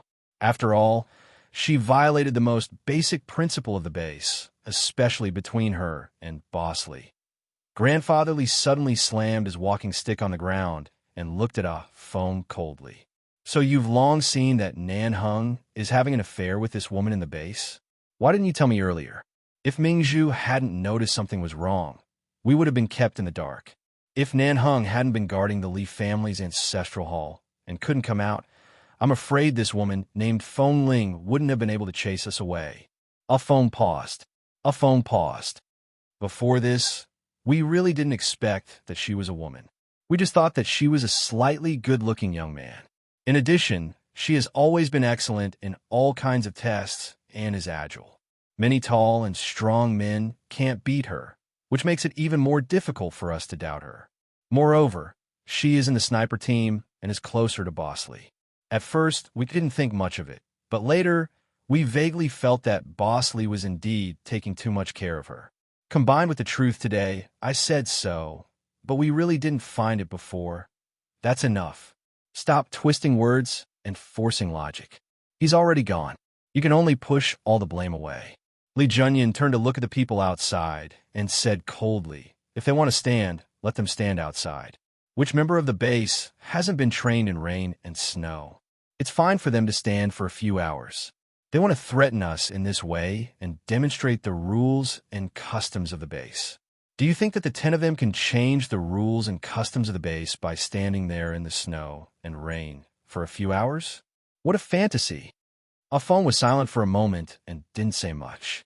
He just turned back and said to the people at the door, persuade them to go back. It's useless no matter how long they stand. Why bother to let Elders Li continue to be angry because of Feng Ling? It's not good for either side. Go and ask them to go back first. Brother Feng, we've talked to them just now, but they won't leave. Their request is not unreasonable. They just hope that you can allow them to drive out now. If I'm not wrong, they should just want to send Feng Ling away. Think about Feng Ling's situation just now. Can he walk so far? If he continues like this, he may die. Brother Feng, we've talked to them just now, but they won't leave. Feng frowned and was about to speak when Li Junyan had already approached. He stood by the side and heard their conversation. He said expressionlessly, driving the base's car to send a woman who has been cheating in the base for 4 or 5 years. Let's see who dares to go. Elderly. Grandfatherly immediately glanced at the person who was about to speak indifferently, and the other party immediately shut his mouth and did not dare to say another word. Feng sighed. He had been in the Li family for so long and knew how difficult it was to persuade the stubborn elders of the Li family. He also knew that what the Li family cared about was not because Feng Ling was a woman, but because when Feng Mingzhu reported Feng Ling to them, they found out that Feng Ling had lived in Li Nanheng's apartment for a long time. They often went in and out of the apartment together at night. This was the real reason why they wanted Feng Ling to leave the base. It was a pity that Feng Ling was such a good seedling. He was clearly the best member of the sniper team. Chapter 1001. The Li Family, the Ancestral Hall. The Ancestral Hall was peaceful and quiet, and Li Nanheng hadn't experienced such a quiet and idle feeling for a long time. He had promised the Feng family that after marrying the second miss, he would bring the second miss to the Ancestral Hall of the Li family and become the granddaughter-in-law of the Li family. 3 days after the marriage, he would accompany the little girl who died in the sea at the age of 1 in the Ancestral Hall. Before, he had never learned too much about the second miss of the Feng family. It was not until the day before he got married that he learned everything from Grandma Feng. She died innocently in the sea at the age of 1. She was indeed a pitiful child. It could be imagined how adorable the second miss of the Feng family was when she was 1 year old. Even after 17 years, the entire Feng family had not forgotten her and refused to forget her. Li Nanheng sat on the straw mat in the Ancestral Hall and looked at the 2 baby clothes brought over by the Feng family. They were pink and small. Although they were carefully put away, they were still a little yellow because of the accumulation of years. Before he married the second miss, he had never considered the situation of others, whether it was children, adults, women, or girls. Everything had nothing to do with him. Perhaps it was only because of the sudden pressure of responsibility that he felt for a child who had passed away at the age of 1. He actually had such an inexplicable compassion for a child who had passed away at the age of 1. For such a child, it was rare for him to calm down and be a vegetarian for 3 days in the Ancestral Hall of the Li family, which he had been too lazy to enter since he was a child. He could also not touch his mobile phone or any electronic products and just accompany this little girl who had no fate with the world. Li Nanheng got up, stood beside the 2 little clothes, picked up the fruit plate next to him, stood there, and slowly peeled an apple. Then he cut it into small pieces that could only fit a baby's mouth and put them on the plate. Then he stared at the apple pieces on the plate and suddenly sighed with a smile. He didn't know whether a 1-year-old child could eat apples. Maybe she could eat it. Maybe she couldn't eat it. Or should he mash it into mud? What on earth could a child eat? Just when Li Nanheng stood there pondering whether to put 2 bottles of milk here, someone came in from outside. It was Li Jin's, the granddaughter of the 3rd elder of the Li family. Big brother. Before Li Jin's entered the door, he glanced outside and then walked into the ancestral hall of the Li family. Li Nanheng stood still and looked back at her. Yes. Li Jin's walked in and pulled up the bottom of her long blouse. Then she took out a black cell phone from the back pocket of her jeans and handed it to him. Seeing that she had brought his cell phone, Li Nanheng frowned and suddenly smiled. I didn't dote on you for nothing. You even stole my cell phone from me. After Li Jin's handed the phone to him, he took a step back, in case the surveillance cameras in the ancestral hall would capture too much content and attract the attention of the elders. He just walked around the ancestral hall, casually, and said disapprovingly, "This ancestral hall has existed for many years.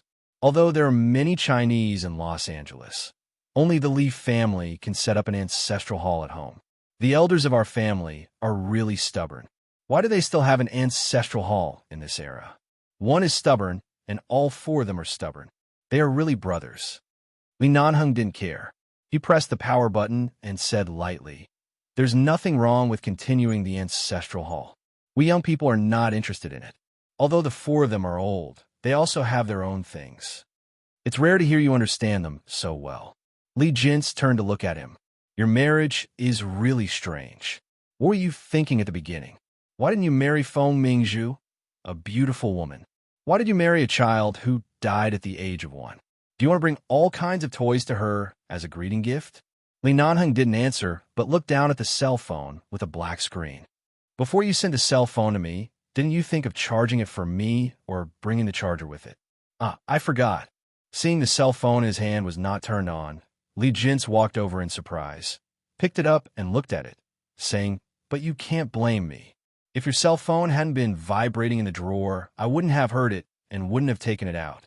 Those calls seem to be from the people of 11 Base, and many of the numbers are prefixes of the members of 11 Base. Let me tell you, you'd better be content. The 4 elders suddenly went out this morning. Otherwise, I wouldn't have had the chance to steal the cell phone for you." Li Nanheng took a look at her. "All 4 of them went out?" "Yes, I don't know what happened to the grandpas recently. Just a few days before your wedding, Miss Feng, that is, Feng Mingzhu, came to the Li family several times, but I don't know what she said to the grandpas, but I can see that they're not in a good mood recently, especially when they look at you sometimes. Haven't you noticed? They seem to be very dissatisfied with something, so I know they will definitely try their best to trick you." Sure enough, I guessed right. Not only did they marry the cenotaph, but they also made you stay here for 3 days and can't use your cell phone. This is really unreasonable. Li Nanheng. "Yes, you're the smartest. I'll send you the charger in a while. I just came back from the Li family today. Speaking of the Li family's company, I finally know why you were too lazy to take over it. There's so many things to do that you don't even have time to relax. If I were you, I would rather live a more exciting life in 11 Base than deal with those cunning foxes in the business circle." Li Nanheng snorted and casually turned the cell phone in his hand. "Don't talk nonsense. Go get the charger. I'll go get it now. What will you give me? I'll ask your sister Li Lin to help you manage the company for a while and let you and your new boyfriend go on vacation around the world for a month. You know, I'm the only one who can ask Li Lin. She won't give face to anyone else." Li Jin's raised her eyebrows. "Deal." 10 minutes later, Li Jin's hurriedly walked into the Li family's ancestral hall and brought in the cell phone charger. Li Nanheng glanced at the 2 small clothes and the fruit plate next to him, walked to the other side, connected the cell phone to the power, and finally turned on the cell phone. "It's 2019. Happy New Year, dear. This is the first time we celebrate the new year together." Chapter 1002. Within a minute after the phone was turned on, countless text messages popped up. Before Li Nanheng had time to see where these text messages came from, his eyes were fixed on one of them. "Boss, answer the phone. Something happened to Feng Ling." Li Nanheng's eyes paused on those words. He didn't pay attention to any of the messages that passed by. He slid open the phone screen and was about to call the base. However, before he dialed the number, Kay called him. Kay didn't expect that boss would suddenly turn on the phone. At the moment when the phone was connected, he almost burst into tears. Boss, when can you come back? Come back to find Feng Ling. She was driven out of the base by the four elders. Driven out of the base? What do you mean? Li Nanheng's eyes suddenly turned cold, and some bad premonition clearly and obviously surged in his heart. I don't know who reported Feng Ling's gender to the elders, but the elders suddenly came to the base today and asked people to carry all of Feng Ling's things out and throw them all over the ground. The things she used to cover herself, and some things that only girls could use were seen by everyone. Kay said anxiously, also, Feng Ling knows about your marriage. Last night, she must have drunk a lot of wine alone, but I don't know why she has a fever.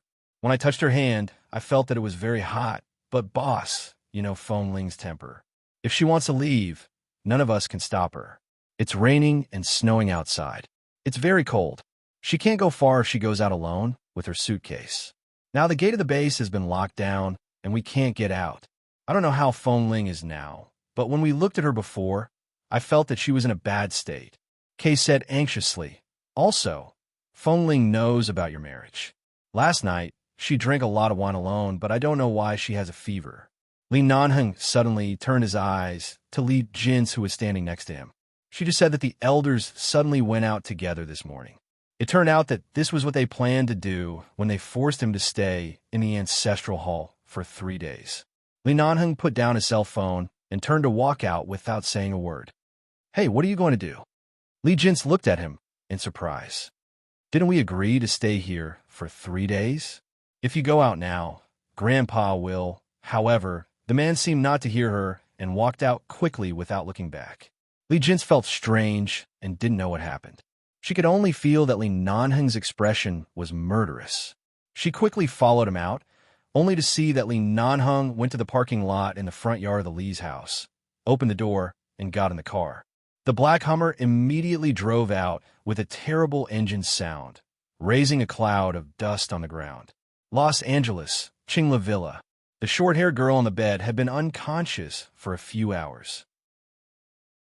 The spot on the back of her hand where the needle was inserted had turned blue. She was still in a deep sleep and had not woken up yet.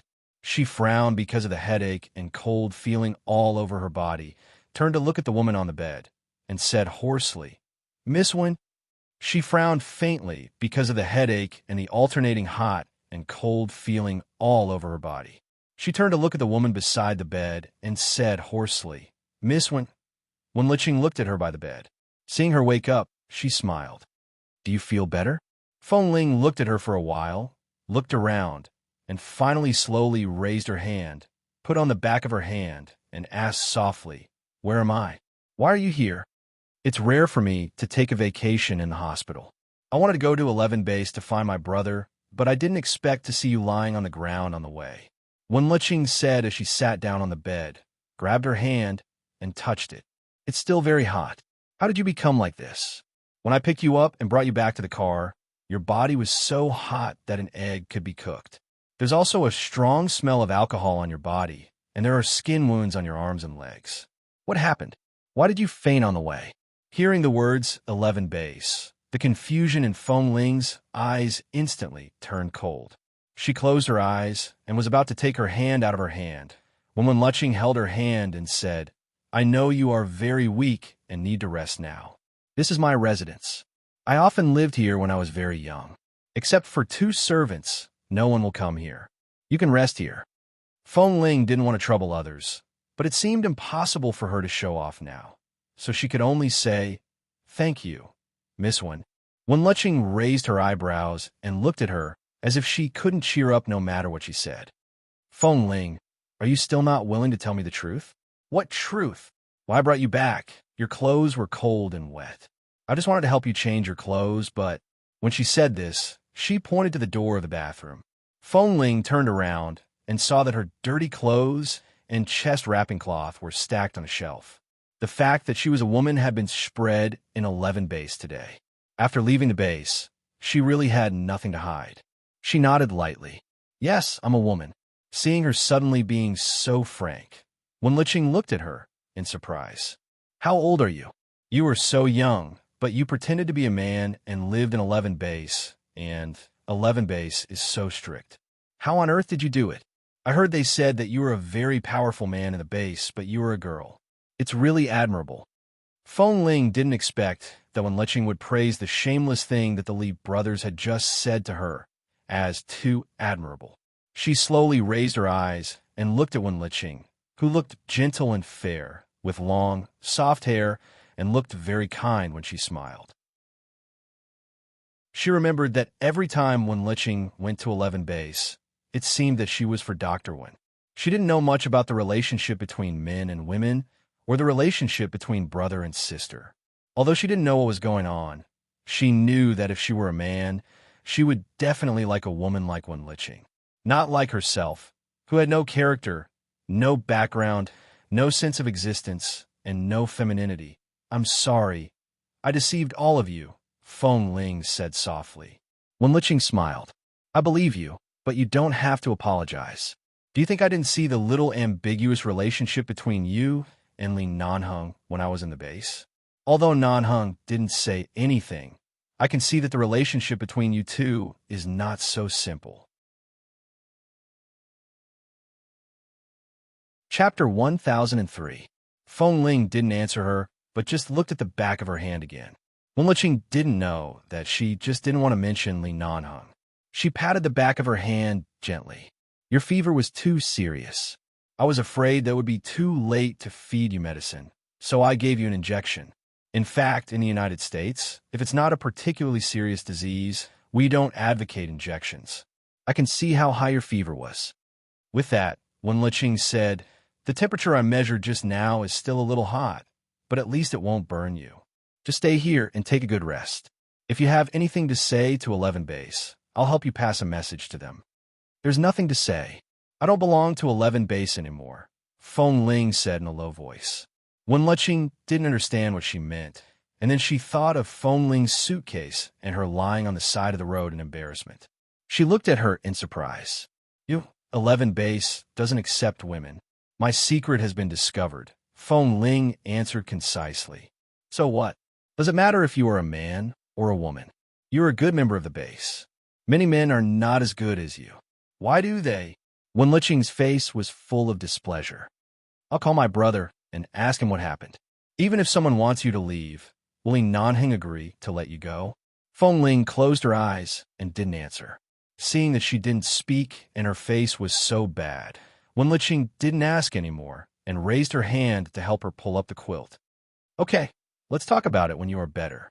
It's raining and snowing heavily today, and it's cold now. I guess the road back to 11 base is deserted and will be frozen. Even if I take you back now, we can't drive back. The icy road is too dangerous. Have a good sleep first. As I said, there are no outsiders here. You don't have to feel any pressure. Just rest. Feng Ling closed her eyes and nodded slightly. Okay. Wen Liqing got up from the bed, closed the window, and turned to walk out of the room. The room returned to silence. Feng Ling opened her eyes and looked at the elegant room. She looked at the crystal lights on the beautiful ceiling for a long time, and then slowly closed her eyes. With a bang, the door of the base hall was suddenly kicked open. Hearing the noise, Ah Feng suddenly walked out from behind. As soon as he came out, he saw Li Nanheng, who was supposed to be in the ancestral hall of the Li family, walking in with a cold expression. Nanheng, seeing his expression, he knew that he knew everything. Calm down. Where is Feng Ling? Li Nanheng drove all the way in, slammed the car door, and entered the base hall. He looked around, but didn't see the elders, and his face became colder. I'm not here. Did you drive her away? It's not what you think. The elders received a report and suspected that Feng Ling is a woman. Today, they came to the base to investigate, but they didn't expect that Feng Ling was not in a good state last night. This morning, she didn't have the strength to fight against us, so she was brought here and threw out all her things. When she was interrogated, she admitted it herself. Where are the elders? Li Nanheng couldn't imagine the scene of Feng Ling being brought out, thrown on the ground, and criticized by everyone. He clenched his fists, and his knuckles had turned white. In the sniper team, they said they will throw away all the things in the room where Feng Ling lived and locked the door completely. Li Nanheng turned and walked out, and Ah Feng followed him out. Nanheng, the elders are angry. I know you are very angry now, but at this time, the key is not what the elders think, but how Feng Ling will live. Now, even if you can bring her back to the base, I'm afraid she will not come back. Li Nanheng's footsteps suddenly stopped. Kay said that Feng Ling had already known the news of his marriage. Feng Ling drank a lot of wine the night before. Feng Ling was driven out of the base by the Li family.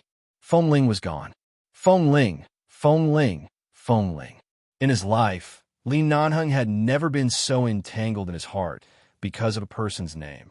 He had never felt such pain, as though he was being torn apart. He knew Feng Ling's temper very well. If she knew that he was married, she would not forgive him no matter what the reason was. Her temper was never easy for him to control.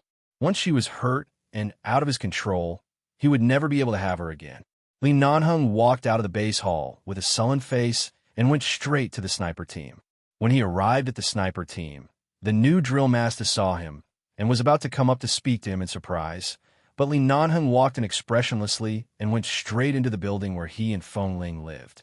He quickly walked to the floor where he and Feng Ling lived, and sure enough, he saw several members holding a few wooden boards outside Feng Ling's room. It seemed that it was not enough to lock the door, and they even wanted to seal it with wooden boards. What was this?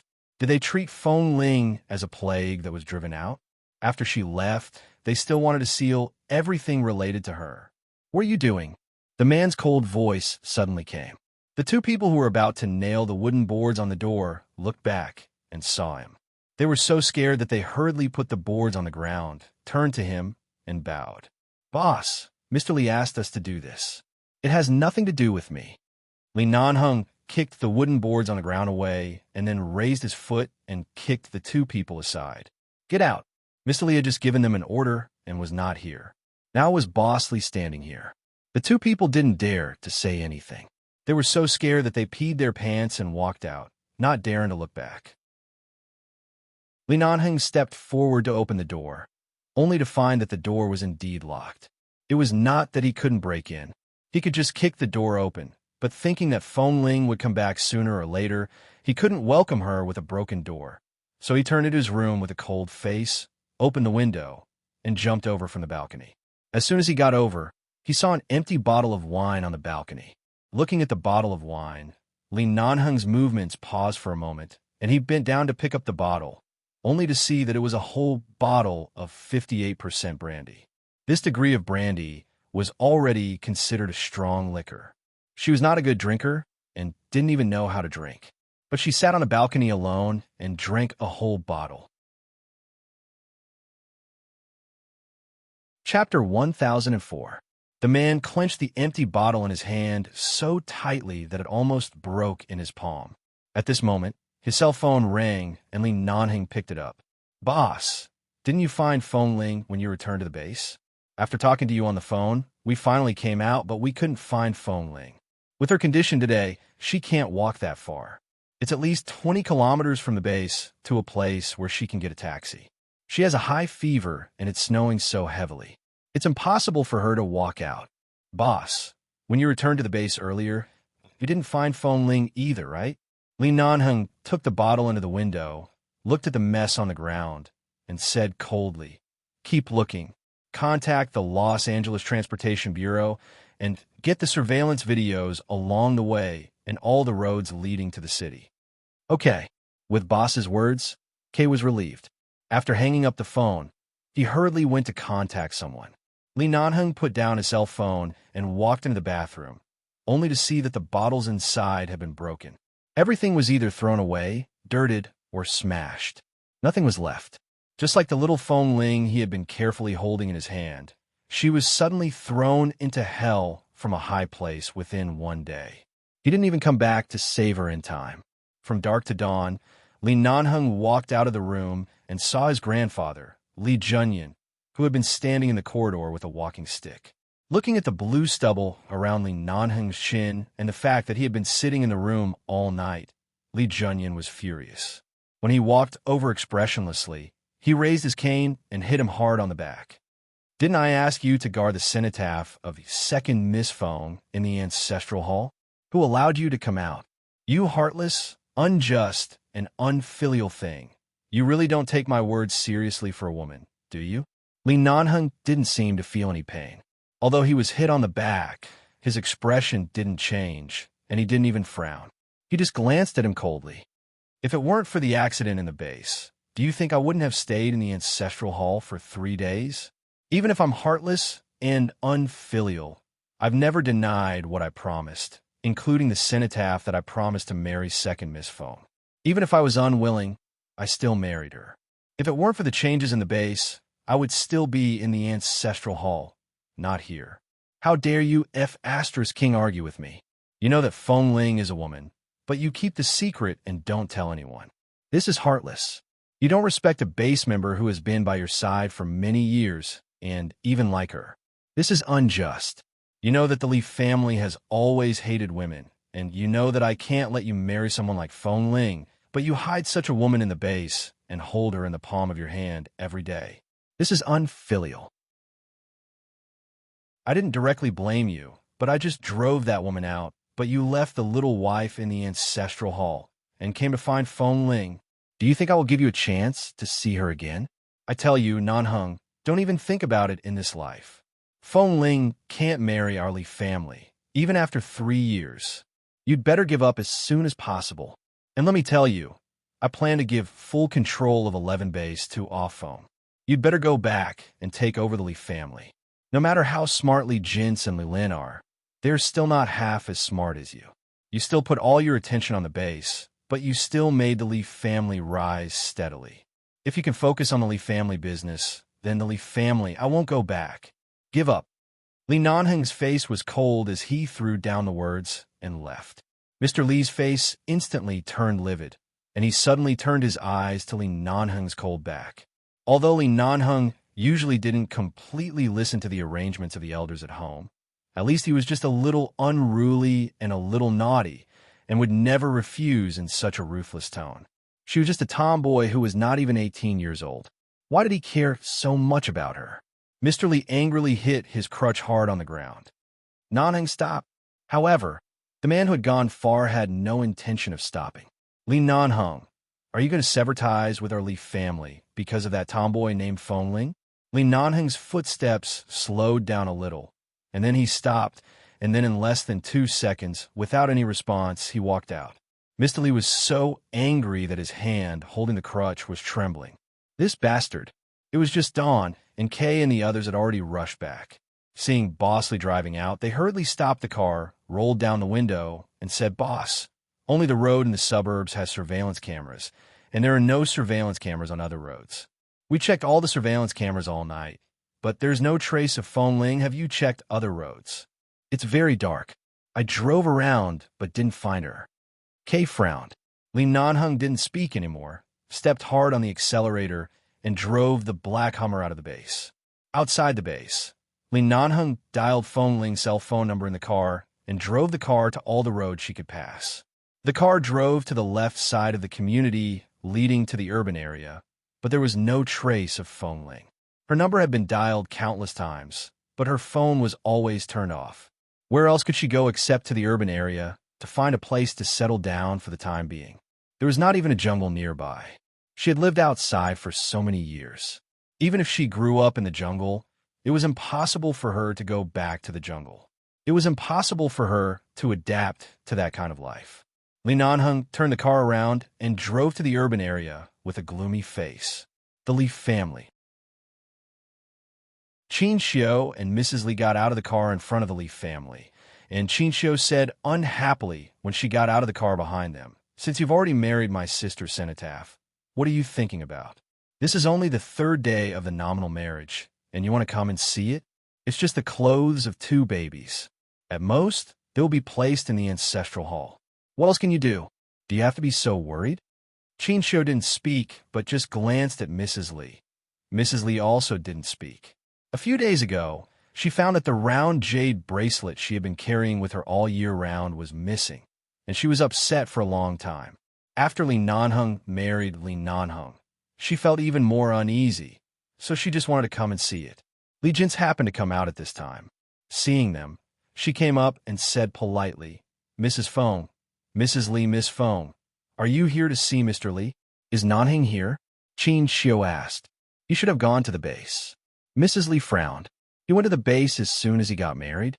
Didn't he say that he would stay in the ancestral hall for a few days? Feng Mingzhu sneered. I guess he suddenly found that the person named Feng Ling in their base is actually a woman. The news that a woman has been disguised as a man in the base for too long has caused a sensation, so he must go back to deal with it. Li Jintz didn't know much about the situation, but was surprised to hear this. Mrs. Li and Qin Xiu's expressions instantly trembled. The two of them suddenly turned to look at Feng Mingzhu. Feng Ling was a woman.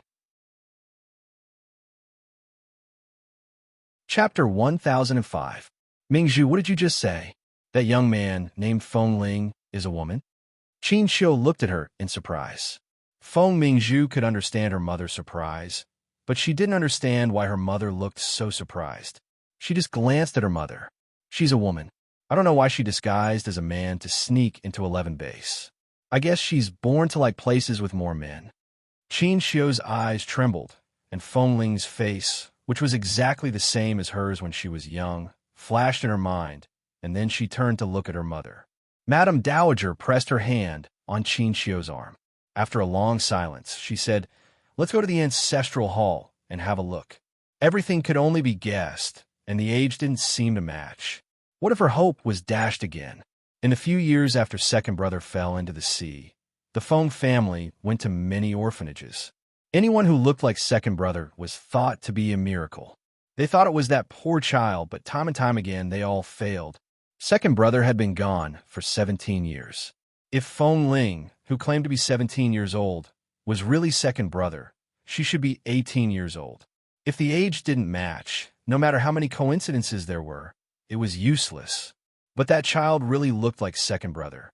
If she was a girl, it would be even better. Madame Dowager and Qin Xiu knew each other well.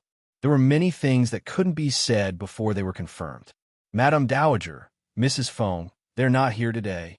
Let's go to the ancestral hall in a few days. The ceremony has just been held.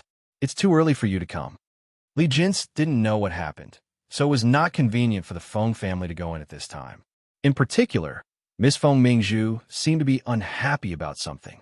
Listening to their words, there should be some strange dispute. Of course, the Li family would never get involved in these disputes, so the best way was to stay away from them and not let them get close. We're just going to take a look at second brother's cenotaph, the old madam said softly. Madam, the clothes second miss left behind are not just these 2 years. You've only brought 2 of them here and kept the rest with you.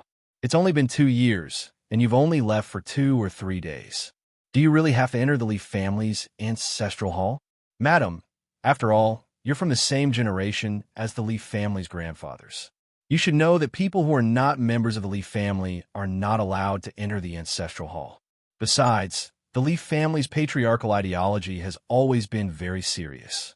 Even I, the granddaughter of third Master Li, have to repeatedly request and perform a ceremony to enter the ancestral hall. You, Mrs. Feng, and Miss Feng, this is not appropriate. Madame Dowager frowned, but didn't insist on walking inside. Forget it. Since the Li family has so many rules, I won't break them. When will Nanheng come back? I'm not sure. If you guys are too anxious, I'll give him a call now. But when I called him just now, he didn't answer. Then don't bother looking for him. Now that he has returned to the base, there must be something important. Madame Dowager skipped the topic about Feng Ling in the base, winked at Qin Xiu, and turned back to the car.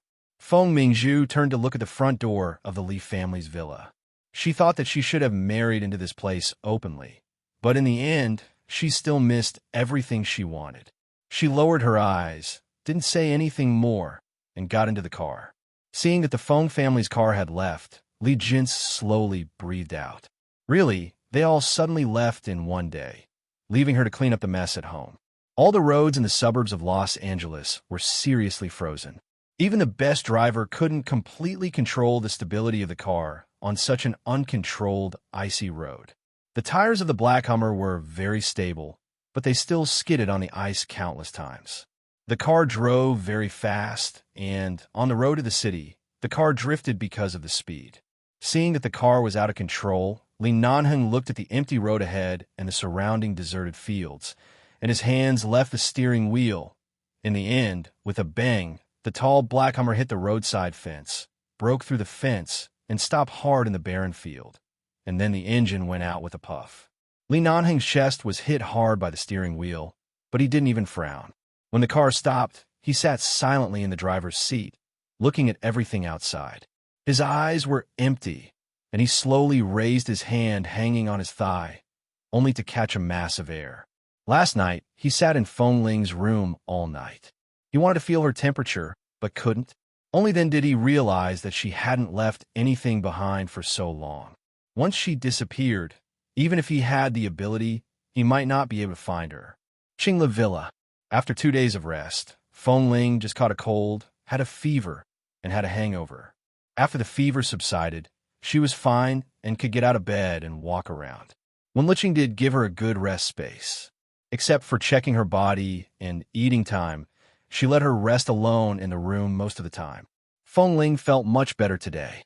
She went to take a simple shower, put on a set of light-colored sportswear given to her by Wen Liqing, and went to open her 2 suitcases. Most of the things in the suitcases could no longer be used or worn. After all, she walked outside in the sleet, and even the best suitcases had been soaked in water. Because the people here were very polite and wouldn't casually rummage through her things, the things in the suitcases were soaked in water for more than 2 days and could no longer be used. She packed up the things inside and prepared to throw them away, and noticed that her cell phone had been placed in this ball of clothes for a long time. Li Nanheng accompanied her to buy this cell phone, and it had been used for a long time. Once, he offered to help her change it again, but she refused. At that time, she inexplicably liked the things he chose for her. She didn't know what kind of emotion it was. She liked it, was reluctant to throw it away, and wanted to keep using it. Today, she finally understood what kind of emotion it was. So, there was no need to keep the cell phone. The girl squatting by the suitcases did not hesitate to throw the cell phone into the trash can, including all the other things that could no longer be worn or used, and threw them out. Chapter 1006. At the bottom of the other suitcase, there was something. Feng Ling was about to put the suitcase away when she suddenly remembered the thing there. She pulled open the curtain at the bottom and took out the jade pendant that had been placed inside. She had been wearing this jade pendant since she was a child. She could throw the things away, but not this one. She sat on the ground for a while and thought of the jade bracelet she picked up at the banquet last time, but she didn't have time to pay much attention to it after returning to the base. It seemed that she had stuffed it into the suitcase after coming back. Which suitcase? At that time, outside the base hall, all the things that fell on the ground were picked up, and nothing was left, so it couldn't be lost. She reached out to the trash can and took out all the clothes that had been thrown away. She looked through them one by one until the round jade bracelet fell out of the pocket of one of the clothes. Feng Ling held the jade pendant in one hand and the jade bracelet in the other. She looked at them for a while, then overlapped the 2 things in front of her eyes, and finally stuck them together. She pressed her fingers gently. The jade pendant and the jade bracelet fit perfectly in the middle of the jade bracelet, as if they were one. Looking at the 2 things that suddenly merged into one in her hands, Feng Ling, who was squatting by the trash can, suddenly sat on the ground. At this time, the old lady's excited expression every time she looked at her, and Mrs. Feng, Qin Xiu, occasionally fell into a trance when she looked at her. She didn't know much about the Feng family. She always thought that the Feng family only had one daughter, Feng Mingzhu, but she seemed to forget when it was. From the conversation between the mother and daughter, it seemed that Qin Xiu had been thinking about another daughter who had died. Thinking of this, her mind suddenly became clear. At that time, the old lady and Qin Xiu stared at her face, asked her if she was a man or a woman, and asked her age. After hearing that she was a man, the 2 of them were disappointed, and when they heard her age, they were even more disappointed. But her gender was fake, and she was not sure about her age. Could she be the daughter that the Feng family thought was dead? But no matter whether she was or not, the only living member of the Feng family was Feng Mingzhu. She was the eldest daughter of the Feng family. Li Nanheng would only marry Feng Mingzhu. What did this have to do with her own identity? If she could be the daughter of the Feng family just because of this pair of jade pendants, did it mean that when she saw Li Nanheng again, she would have to call him brother-in-law? Huh, how ridiculous. Feng Ling indifferently put the jade pendant in her hand back into the suitcase. Facing the possibility that her identity was about to be revealed and the so-called dead daughter they mentioned, it meant that she was not abandoned, but something must have happened. However, she realized that at this moment, she actually didn't want to pursue the truth of her origins, and she didn't want to find her parents or her family. So what if she is? Moreover, Feng Mingzhu had always hated her. If she really appeared with the jade pendant, it would not be just one family that would be unhappy. A child raised by a wolf would never be welcomed anywhere. There was no trace of Feng Ling. It was as if he had vanished from the face of the earth. It was indeed difficult to find a person who had never contacted anyone outside. After she left, she didn't turn on her cell phone again, couldn't find the location of GS, and didn't use the money in her bank card. No one knew where she had appeared. Kay even contacted Xiao Fei and asked if he knew where Feng Ling had been recently, because Feng Ling didn't know anyone outside. But obviously, the result was the same. No one knew where she was. Li Nanheng's car was found in the wilderness that day, and then he sat in the car for a day and a night. The next day, the members of the base who came out to look for him found that Boss Li was unconscious in the car and rushed him to the hospital. Only then did they know that Li Nanheng hadn't eaten much since the day Li Nanheng got married. In the 2 days in the ancestral hall, he didn't eat anything. Because of Feng Ling's matter, he drove day and night without sleep, and the impact force when the car suddenly stopped in the wilderness and the air conditioning in the car was not turned on all night. So Li Nanheng was unconscious in the car for a long time. Logically speaking, Xiao Fei had already left the base and could no longer have any contact with the base, but he still drove back to the base because of Feng Ling's matter. He wanted to settle the score with Li Nanheng, but when he found Li Nanheng, he was still unconscious in the hospital, so he couldn't punch him. He just threw the English newspaper with the Feng and Li family's wedding on his bed and turned to leave with a cold face. Only when Liqing knew that Feng Ling had left, but she promised Feng Ling that she wouldn't say anything. If Li Nanheng was not married, maybe she would be the peacemaker and help him secretly pass the message. But the fact was just as Feng Ling left before she left. Li Nanheng was married. From the perspective of reason and emotion, there was no reason to disturb his life, and he was not qualified to disturb her future life.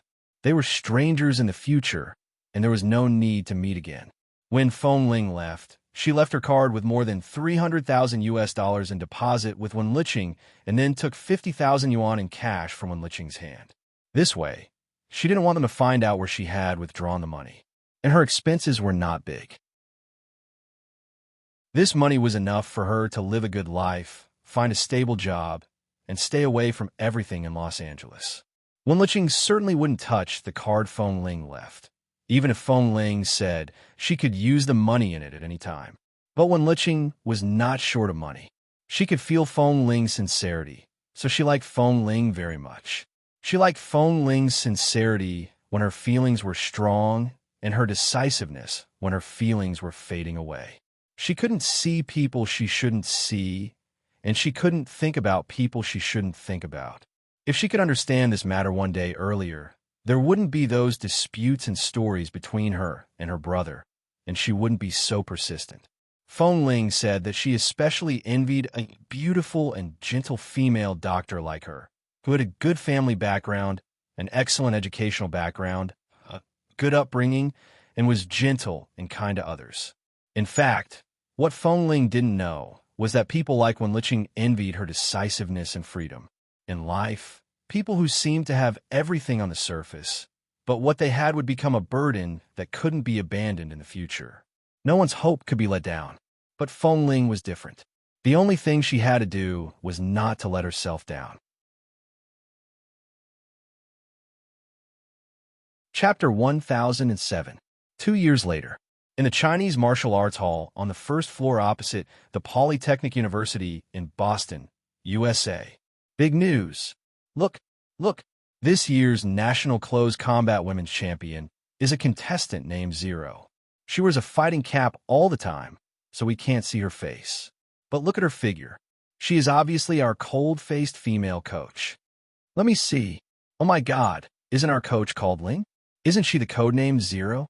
Is there even a need to look at the name? Look at the devilish figure in the tight-fitting black combat suit, and then think about the cold-faced beauty who is obviously beautiful but always keeps a straight face. They are completely the same person, right? My God, our coach is the National Close Combat Champion in the United States. It's the women's team. What's wrong with the women's team? You haven't seen the video of the competition. The men's team is not as energetic as the women's team. Besides, with Coach Ling's skills and coldness, she can beat 10 men in front of her. She doesn't care about men or women, as long as she is our coach. Several trainees were sitting in the classroom and discussing. Suddenly, they heard a cold female voice. It's 3 o'clock. If you don't, get out and make room for the next group of trainees. As soon as the trainees heard the voice, they all looked embarrassed and shivered. Sure enough, it was the champion with the mask and a magazine, just now. They immediately found their respective positions with smiles on their faces, and then did the basic training movements in the class. While doing it, they glanced at the expressionless, short-haired woman in front of the door from time to time. Tut, Coach Ling usually wore very loose and normal clothes, but several times when she appeared in some competition parties with other coaches, she wore a particularly cold black fighting suit, which was mostly tight. No matter how cold the clothes were, Coach Ling looked cold and sexy when she wore them. After all, no one had noticed it before. They didn't expect that she had such a good figure. She was really memorable at first sight. This time, they didn't expect that she actually participated in the National Close Combat competition at the suggestion of the head coach, and even won the championship. However, she kept a low profile and didn't mention anything. She usually didn't show her real name to others. When she participated in the competition, she even omitted it. She just used a code, 0. That was not the main point. The main point was that the female coach they had always admired and worshipped was said to be under 20 years old. She was really too young. These students were all a few years older than her. Most of them had good grades or came from rich families, so they came to the American Institute of Technology to study. On average, they were 2 or 3 years older than her. However, these male students were all suppressed by her indifferent temper. One word from Coach Ling was enough to make them not dare to say a word. Otherwise, she would really hit him. This Chinese martial arts club was not small, but none of the other coaches, male or female, no matter how old they were, could beat her in one-on-one combat. Feng Ling walked past the students and looked at their training postures. She raised one of their arms and patted him hard on the back. What are you doing? Your back is hunched after not training for a few days. Straighten your back. Yes. The male student mischievously dragged out his voice, but when he met the instructor's gaze, he instantly pursed his lips and didn't dare to make a sound. After looking at him coldly for a while, Feng Ling withdrew her gaze and turned to the other side of the students. Her current name was Ling, also known as Zero. Zero meant that she had nothing and started over again. After leaving 11 Base 2 years ago, she left Los Angeles. Originally, she wanted to go further and go to other countries, but she found that she had not experienced enough since she was a child. She was used to the United States, and other places might not be suitable for her to survive. Later, she coincidentally came to Boston and entered this martial arts club as a coach. It took her half a year to adapt to life here and another year to accept such a peaceful life. Every day, she dealt with these international students in their early 20s. Most of them came from good families and were proud and arrogant. They just wanted to find something to learn, but they had too much money to spend, so they had to find some business to kill time. At first, they didn't pay much attention to their studies, but it didn't take long for them to change their temperament. They didn't dare to miss a martial arts class and didn't dare to make trouble during class. When she just walked to a student who had been learning with her for more than a year, the student suddenly turned his head to look at her and asked in a low voice, "Sister Ling, I heard that the champion this time will have a bonus of $500,000 US. Do you want to treat us to a meal? Feng Ling paused and suddenly turned to look at him. The student immediately turned his head back in fright and continued to do the standard movements. Otherwise, he would definitely be beaten. However, he was kicked in the back of his knee. Wrong posture. The student, what did you call me? Feng Ling looked at him coldly. Sister Ling. After being kicked again, the student immediately said with a sad face, Coach Ling. Hearing the noise, the others all held back their laughter. Otherwise, if anyone really laughed out loud, they would definitely be the next one to suffer. Seeing that he was obedient, Feng Ling turned to look at the next person with a cold face.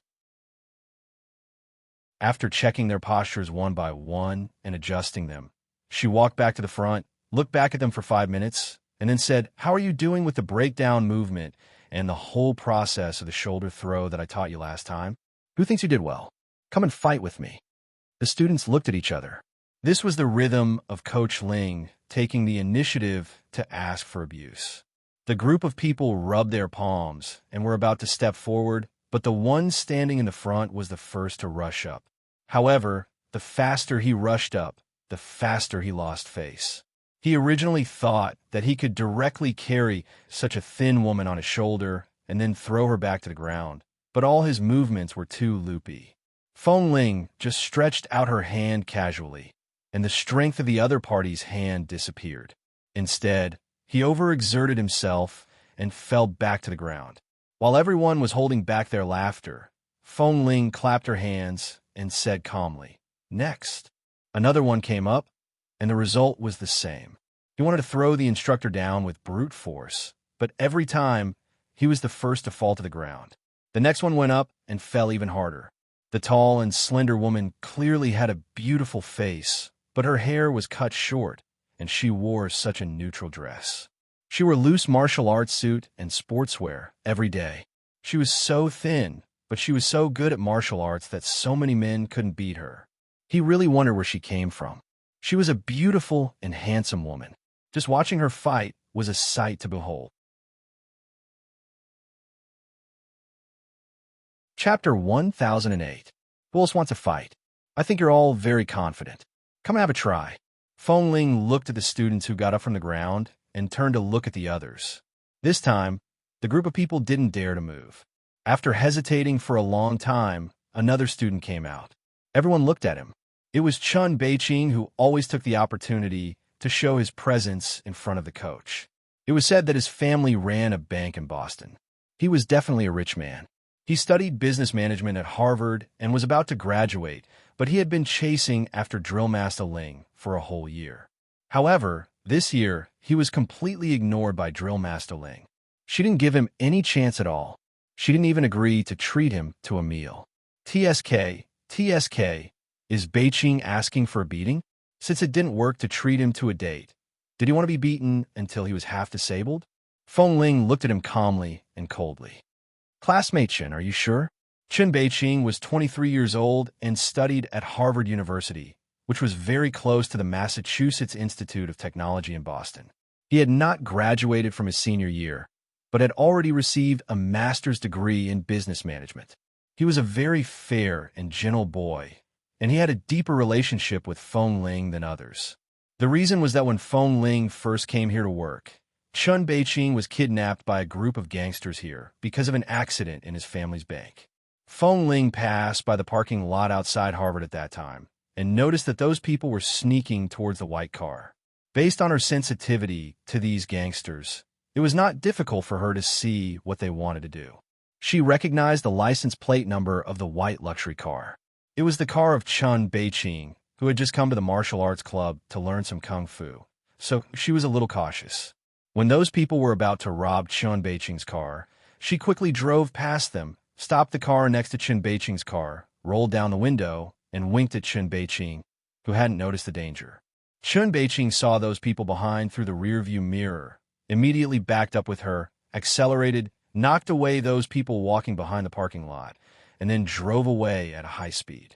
On the same day, they also launched an extreme car chase on a nearby road. Those gangsters were not so easy to get rid of. Although Chun Beiqing didn't have any kung fu skills, he was good at driving. under the hint of Feng Ling's eyes. He hesitated at first because he couldn't leave her alone. Later, seeing that she seemed to be fine, he asked her to stop the car in the middle of the road to block those gangsters, and he drove away quickly. There were just a few gangsters, so it was impossible for them to catch up with Feng Ling. When the police and Chun Beiqing arrived, those gangsters had been lying on the ground with bruises all over their faces. They didn't even have time to take out the guns in their pockets before they were thrown aside by Feng Ling.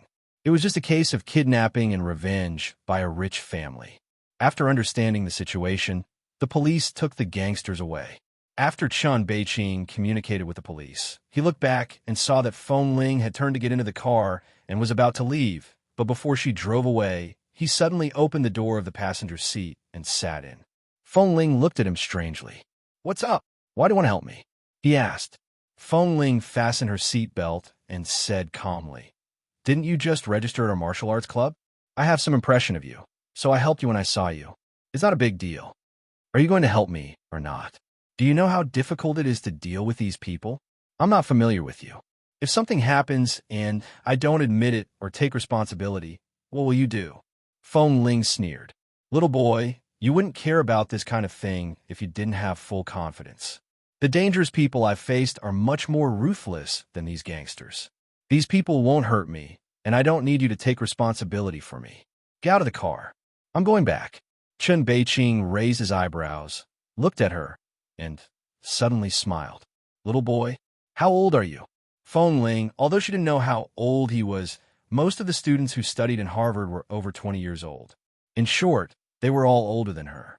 Feng Ling was expressionless. 25. Chun Beiqing raised his eyebrows. "You don't look like me. Don't worry about it. Get out of the car. I still have something to do. You're out of danger. Go do what you need to do." Seeing that she was getting impatient, Chun Beiqing didn't say more. He just opened the door with a smile and said, "I just want to go to the martial arts club to kill time. But now I have changed my mind. From today on, I will go to every class you teach. I will never be absent." Feng Ling ignored him. When he got out of the car, she closed the door and drove away. This matter was just a very small matter to her. She had experienced too many different kinds of fighting scenes. She just casually saved a student, so she didn't take it seriously. However, as he said, Chun Beiqing would definitely come to the 3 classes every week on time. In the first few months, he just came to class on time, but one day he suddenly brought her a bouquet of roses every time he came to class. Feng Ling refused every time, so he simply asked someone to put the flowers on her desk and then came to class without saying a word. As time passed, Feng Ling was used to his stubbornness. Most importantly, he was stubborn under silence. He wouldn't pester her with words, nor would he do anything. It was just a bouquet of flowers. It was to tell everyone that he liked her, that he was pursuing her. However, he wouldn't say or do anything to annoy her, so she kept rejecting him. From the moment the flowers were sent to the table, to the door, and then directly into the trash can, he still delivered them without hesitation. After a long time, she was too lazy to pay attention to him. Anyway, it had nothing to do with her whether the flowers withered or not. Only the cleaning Annie who came to clean the office every day would say excitedly, "Oh, there are new flowers again? Our vases are almost full. The ones from last time are still fresh. It seems that we need to buy 2 more vases." Occasionally, he offered to treat her to dinner, but she didn't respond to him. She also didn't respond to him when he invited her to a movie. Feng Ling didn't take it seriously, and Chun Beiqing didn't say much. Besides, those were all things outside of class. In class, he was so obedient that she couldn't find fault with him. Her classmate Chun, are you sure? Didn't make Chun Beiqing's expression change too much. He just smiled and stretched out his hand to make a gesture of invitation. Chapter 1009. In an instant, there were whistles all around, and everyone was ready to watch the show. They just wanted to see how Chun Beiqing was beaten to the ground by Coach Feng Ling, just glanced at him and took a step back to make room for him. "Let's start." Chun Beiqing stepped forward. His movements were clean and neat, which was the standard posture of a good student. He stretched out his long arm and grabbed Feng Ling's arm. Just as Feng Ling was trying to find a loophole in his movements, he suddenly pulled her in front of him. Feng Ling instantly raised her eyes to look at him and was about to push him away when he moved his hand forward and suddenly clasped it on her left shoulder. When her expression suddenly changed, he abruptly lifted her onto his shoulder. Under everyone's shocked gaze, he placed her on his shoulder for about 10 seconds. He deliberately did not let Feng Ling struggle and spun several times on the spot before throwing her back onto the soft cushion on the ground. The cushion was soft, so it didn't matter if she fell down, but at the same time, Chun Beiqing regretted it. Afraid that she would be hurt, he turned back and wanted to pull her up, but Feng Ling kicked him away in anger. Just as they were arguing and tearing each other apart, her movements became unsteady. His movements also became unsteady, and he suddenly fell down, pressing on top of her. Seeing the cold-faced female coach was pushed down on the spot, the surrounding people whistled even more, accompanied by all kinds of exclamations. Chun Beiqing was also taken aback for a moment. This was something he didn't expect. Feng Ling looked at him coldly. "Get up." Chun Beiqing looked at her, a little moved and a little apologetic in his eyes. He got up and was about to pull her up, but Feng Ling didn't even look at his hand. She got up and asked coldly, "How do you know I have a wound on my shoulder? You haven't learned anything else, but you've learned to attack people's weaknesses?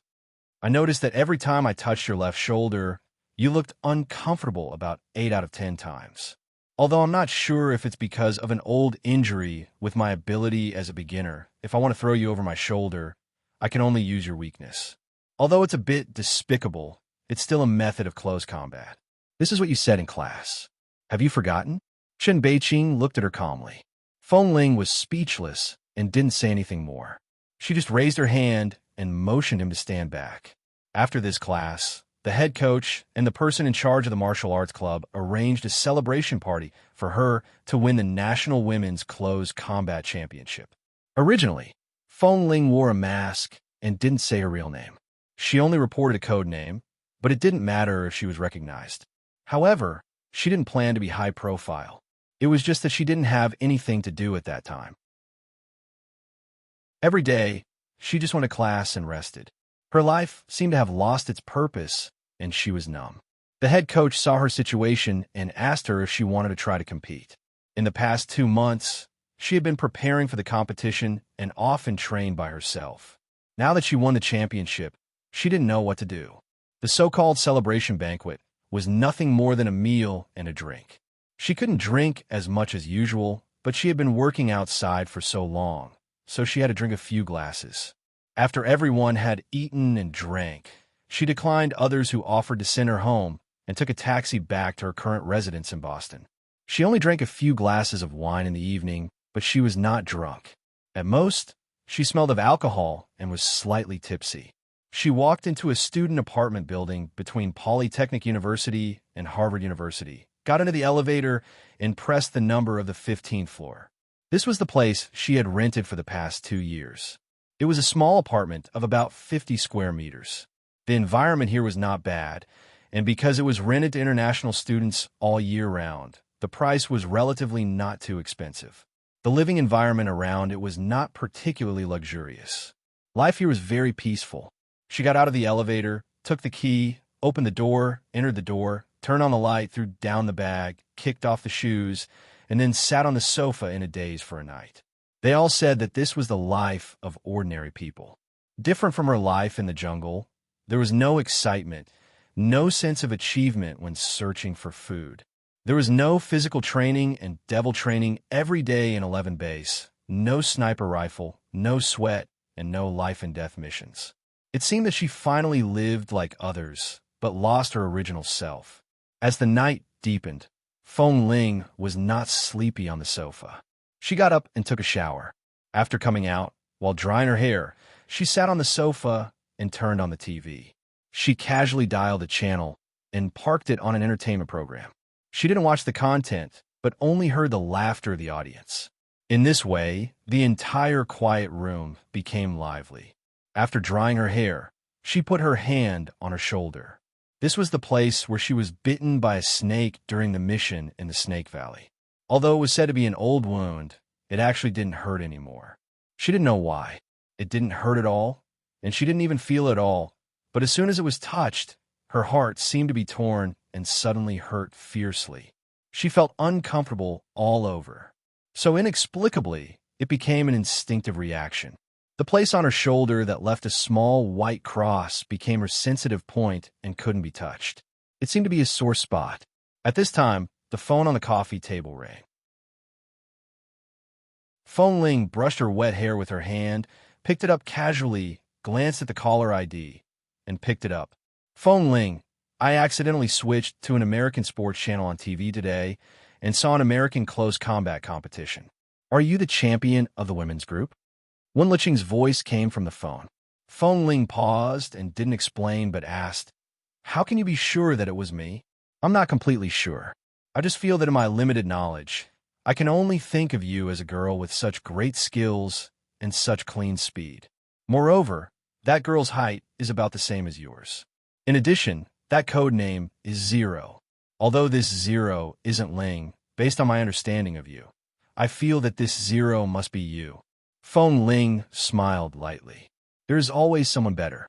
Maybe it really isn't me. Chapter 10:10. Wen Liqing smiled. You don't have to explain to me. It doesn't matter whether it's you or not. Anyway, I won't tell others. In the past 2 years, only I know your cell phone number, and only I know how you left. Although you have been unwilling to tell me where you are now, I won't ask much. But Feng Ling, please don't find me annoying. Nanhing has been looking for you crazily for the past 2 years. Hearing this name, the smile in Feng Ling's eyes gradually disappeared. If there's nothing else, I'll hang up first. Feng Ling, Wen Liqing said helplessly, I'm not a lobbyist. I know how miserable you were when you were kicked out of the base. I saw you lying on the roadside with my own eyes, but in the past 2 years, Nanheng has been in the base, and the elders of the Li family are not allowed to enter the base. He hasn't returned to the Li family for 2 years and refused to see the elders. He has really been looking for you. Although I don't know why he married you, I can see that he is not pretending to love you. He must have some difficulties that are hard to explain. Many times, a person's words are not necessarily honest, but if a person doesn't explain himself, it may not be as bad as others say. Maybe there are other reasons. Wen Liqing said helplessly, I'm not a lobbyist. I know how miserable you were when you were kicked out of the base. It's not important, Miss Wen. It's been so long. I've long forgotten about it, Feng Ling said lightly. I'm very grateful to you for keeping my secret and not asking me where I am now. I can only say that I'm living a good life now. My life is peaceful, my work is stable, and everything is good. I don't need to worry about anything. I don't want to get involved with those people and things in the past. As time passes, I and that group of people will forget each other. How could you forget? If you really forget, you won't wear a mask in this kind of competition. You wear a mask because you don't want anyone to recognize you and find you. If you don't want to be found, it means that you haven't forgotten at all. Feng Ling didn't speak anymore and just looked at the audience sitting under the stage who had been laughing, but she seemed to feel nothing and couldn't find anything funny. Miss Wen, I am very grateful for your help back then, but I really want to bid farewell to everything in the past. So, don't mention anything about those people or that person to me anymore. I don't really want to hear it. You should know that if it weren't for the kindness you've shown me, perhaps a cold and heartless person like me might have cut off all contact with you. Of course, I'm not overestimating myself. I'm just expressing my position. Wen Liqing sighed. I understand, but Nanheng has been looking for you for the past 2 years. The work in the hospital is so busy. It's rare for me to be free. Rest early. Good night. Feng Ling hung up the phone.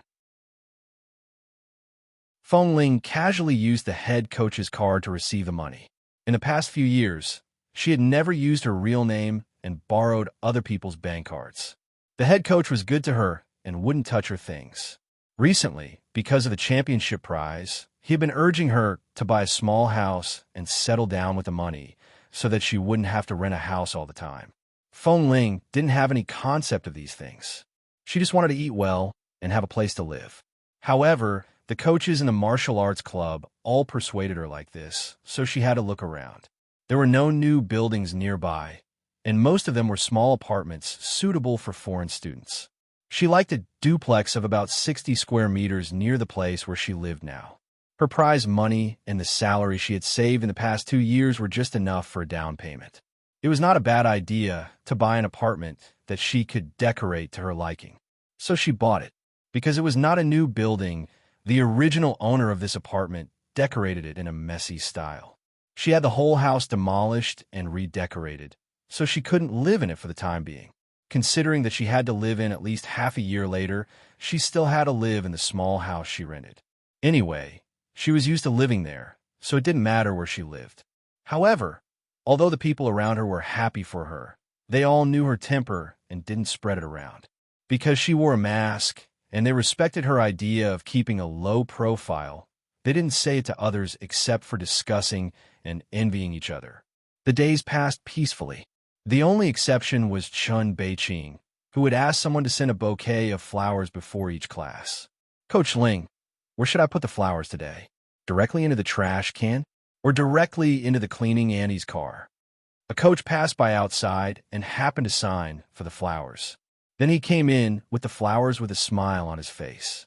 Feng Ling was sitting at the desk watching the recent simulation courses in the martial arts club. Hearing the noise, she didn't even lift her eyelids. "Whatever. Tisk, whatever. By the way, that classmate Chun is really good to you. He knows that you never look him in the eye, but he never gives up. He sends you flowers 3 times a week, and each time he sends you flowers. Today it's champagne roses flown in from France. It smells so good." Feng Ling still didn't lift her eyelids and continued to watch the simulation courses on the computer.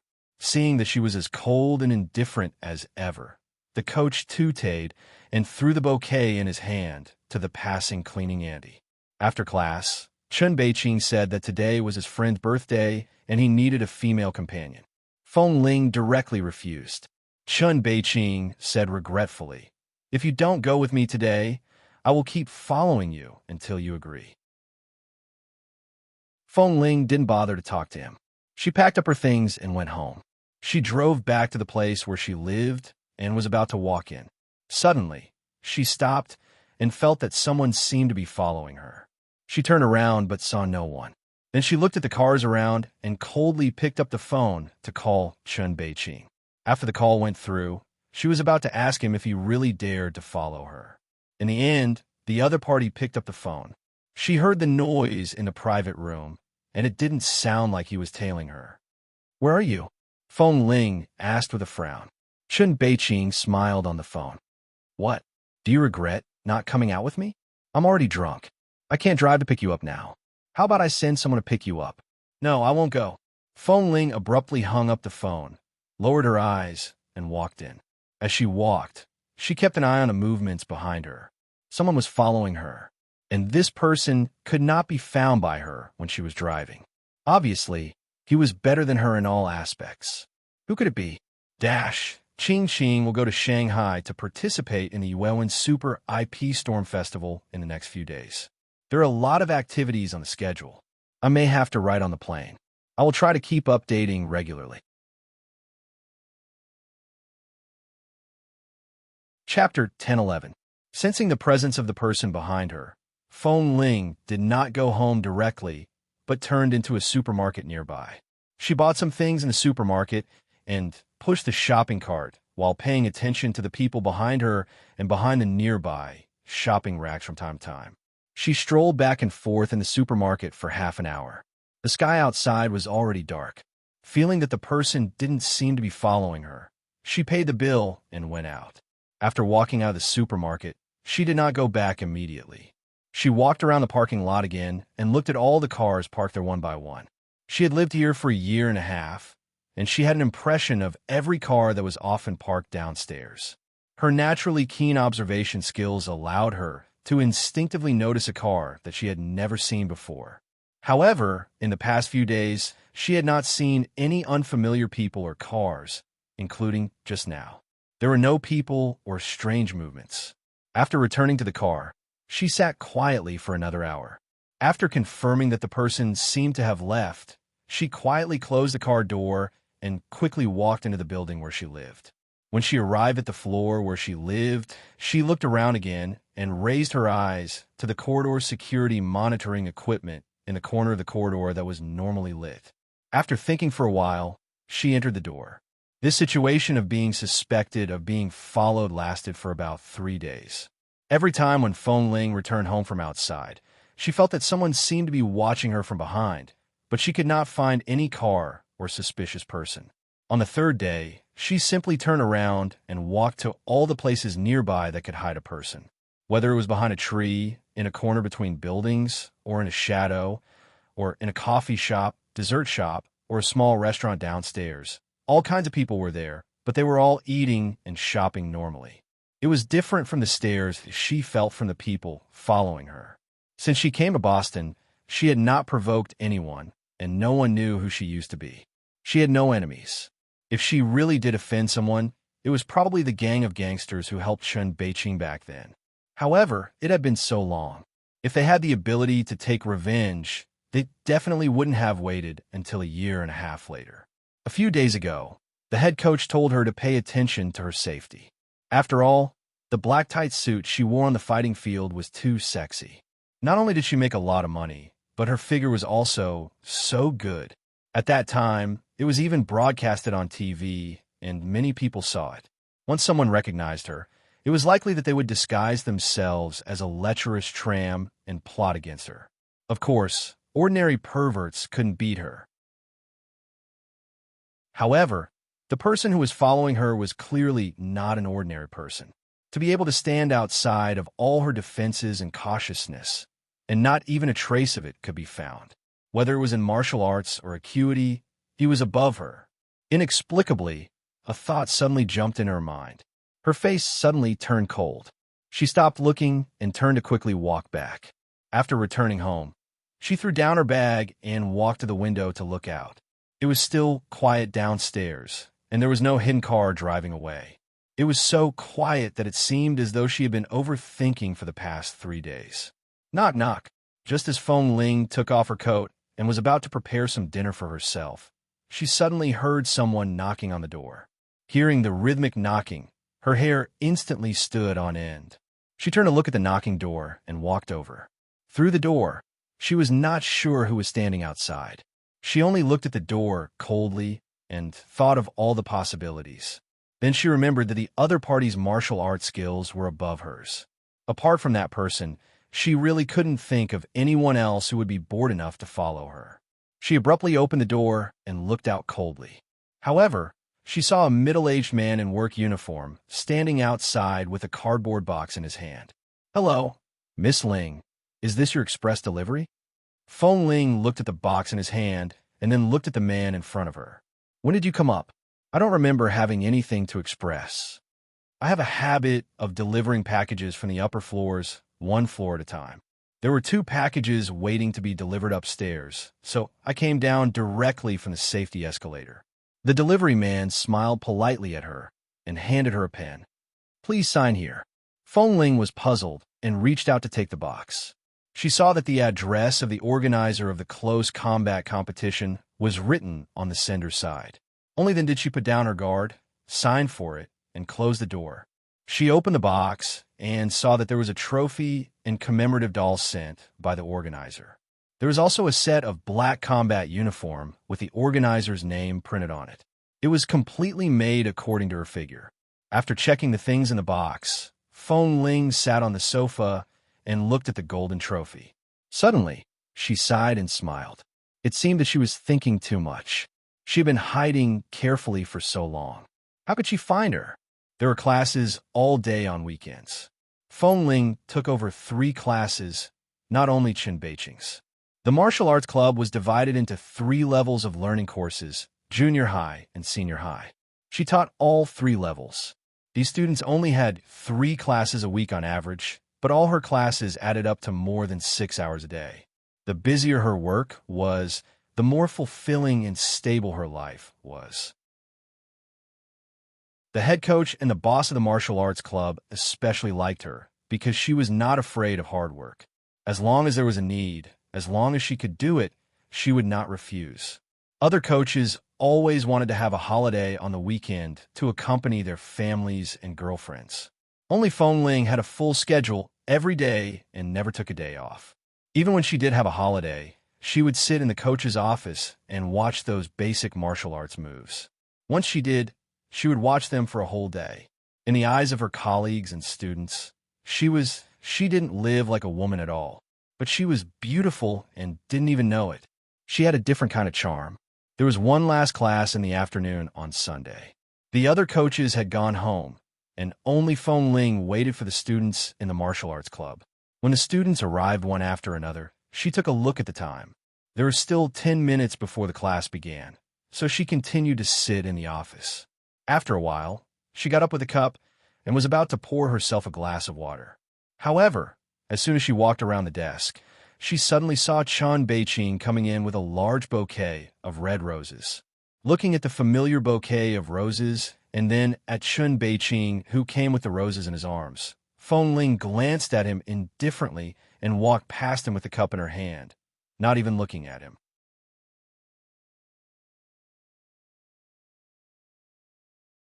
Chapter 10-12. Coach Ling, it's Christmas in 2 days. Let's go on a date. Chun Beiqing had long been used to her indifference. Seeing that she just went to the water dispenser by the wall to get water, he turned to look at her and said gently. Feng Ling patiently took the water and said coldly, "No, you can give up. I'm not interested in you." Chun Beiqing raised his eyebrows, put the bouquet of roses on her desk, and turned to walk over. "I've been chasing you for so long. Can't you see that I really like you?" Feng Ling picked up the glass that had been filled, turned around, and saw him standing next to her. She frowned. "Excuse me." Chun Beiqing didn't move aside. The young man was over 185 meters tall and looked very tall in front of her, who was about 17 meters tall. It seemed that only when he looked at her condescendingly could he feel that she was actually a little woman, not the cold-faced coach who usually stood in front of him coldly. Seeing that he didn't move aside, Feng Ling immediately looked at him coldly. "If you don't want to go to class, I'll go there later. If you're late for even 1 minute, I'll treat you as a truant. I'll go with you." Feng Ling looked at him speechlessly. "What on earth do you want to do? I like you and want to be your boyfriend." Chun Beiqing was very calm and then looked at her shoulder. "I'm sorry about the shoulder throw last time. I just wanted to see how it feels to successfully lift you up. I didn't want to hurt you. If I hurt you, I apologize." Feng Ling pursed her lips. "I didn't hurt you. You think too much. You're good at learning. You don't need to apologize to me. Hurry up and get ready for class." When she was about to turn and walk away, Chun Beiqing reached out and held her wrist. "Ling, I'm very curious about you. What kind of experience did a young girl have? How can you be so good at martial arts and have such a calm character? If you don't want to talk about your past, I don't mind, but since you have such a temper, it means that your past is not happy. From now on, I will give you happiness and happiness. Give me a chance, okay?"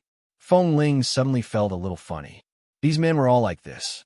When they liked someone, they would confess and take it. When they didn't like someone anymore, or when they had to leave, they wouldn't give the woman any explanation. Such a thing as affection. Isn't it the most untrustworthy?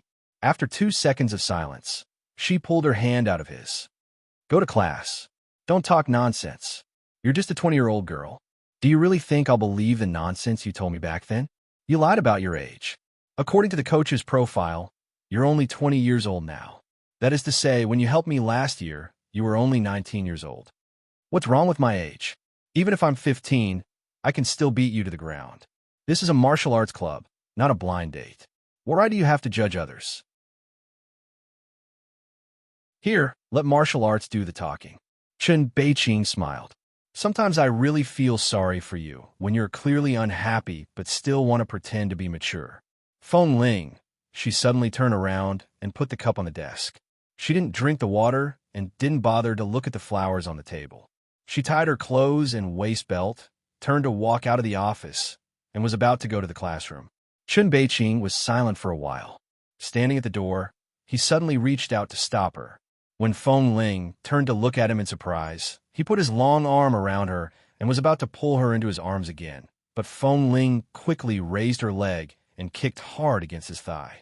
When Chen Beiqing's face changed and he lowered his head to glare at her, she easily pushed him forward, avoided his hug, and walked out of the door. A master. She couldn't beat him. She couldn't even launch a gentle attack. After she left, Chen Beiqing rubbed his hand on his thigh and hissed. He looked back at the back of the woman who walked into the classroom. He helplessly raised his hand to touch his clean short hair and walked back into the classroom in frustration. When they entered the classroom, a group of male students saw that she and Chen Beiqing came in one after the other. They immediately whistled and asked, "Coach Ah Ling, tomorrow is Christmas Eve, and the day after tomorrow is Christmas Day. What are you going to do? Do you have a date?" Feng Ling was expressionless.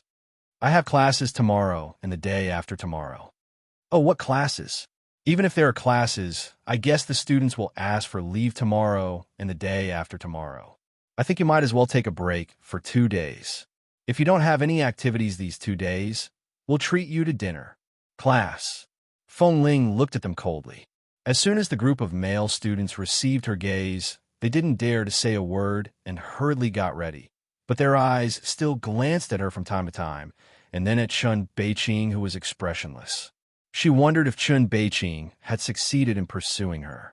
It was almost Christmas, but he couldn't even ask her for a date. TSK. The so-called Christmas was an exciting festival for these international students. According to them, it was even more exciting than the New Year in China. It was a festival for young people, but Feng Ling, who was younger than them, couldn't feel any festive atmosphere at all. She had never celebrated any festival. 2 days later, on Christmas Day, all the students indeed asked for leave today. After refusing the invitation of several coaches to have dinner together, she drove back to her residence alone. In the past few days, it seemed that no one was following him, so he was more relaxed on the way back. There were many men and women wearing thick clothes walking side by side on the roadside. Occasionally, he would pass by a huge Christmas tree, and he could often see couples from all over the world hugging and kissing under it. The whole street was full of red Santa Claus going out at night. Just like this, she watched the neon scenery and the crowd along the way until she drove back to her apartment. There were all kinds of colorful lights and a beautiful Christmas tree downstairs. After getting out of the car, Feng Ling looked at the Christmas tree over there. It seemed that every time there was such a lively festival, she could feel that she didn't fit in with this world. Walking towards the Christmas tree with all kinds of colorful lights hanging on it, she looked up at the big star at the top of the tree. Next to her, a little girl wearing a snow-white dress ran past with a big red apple-shaped light in her hand. As she ran, she turned around and told her parents her wish for this year in English. It seemed that they were all very happy. It seemed that no matter if it was lovers, friends, family, colleagues, or classmates, they would all have all kinds of people to accompany them. Feng Ling raised her hand and touched the snow hanging on the Christmas tree. It was cold to the bone. Just as she was about to turn, she suddenly saw a figure from the corner of her eye.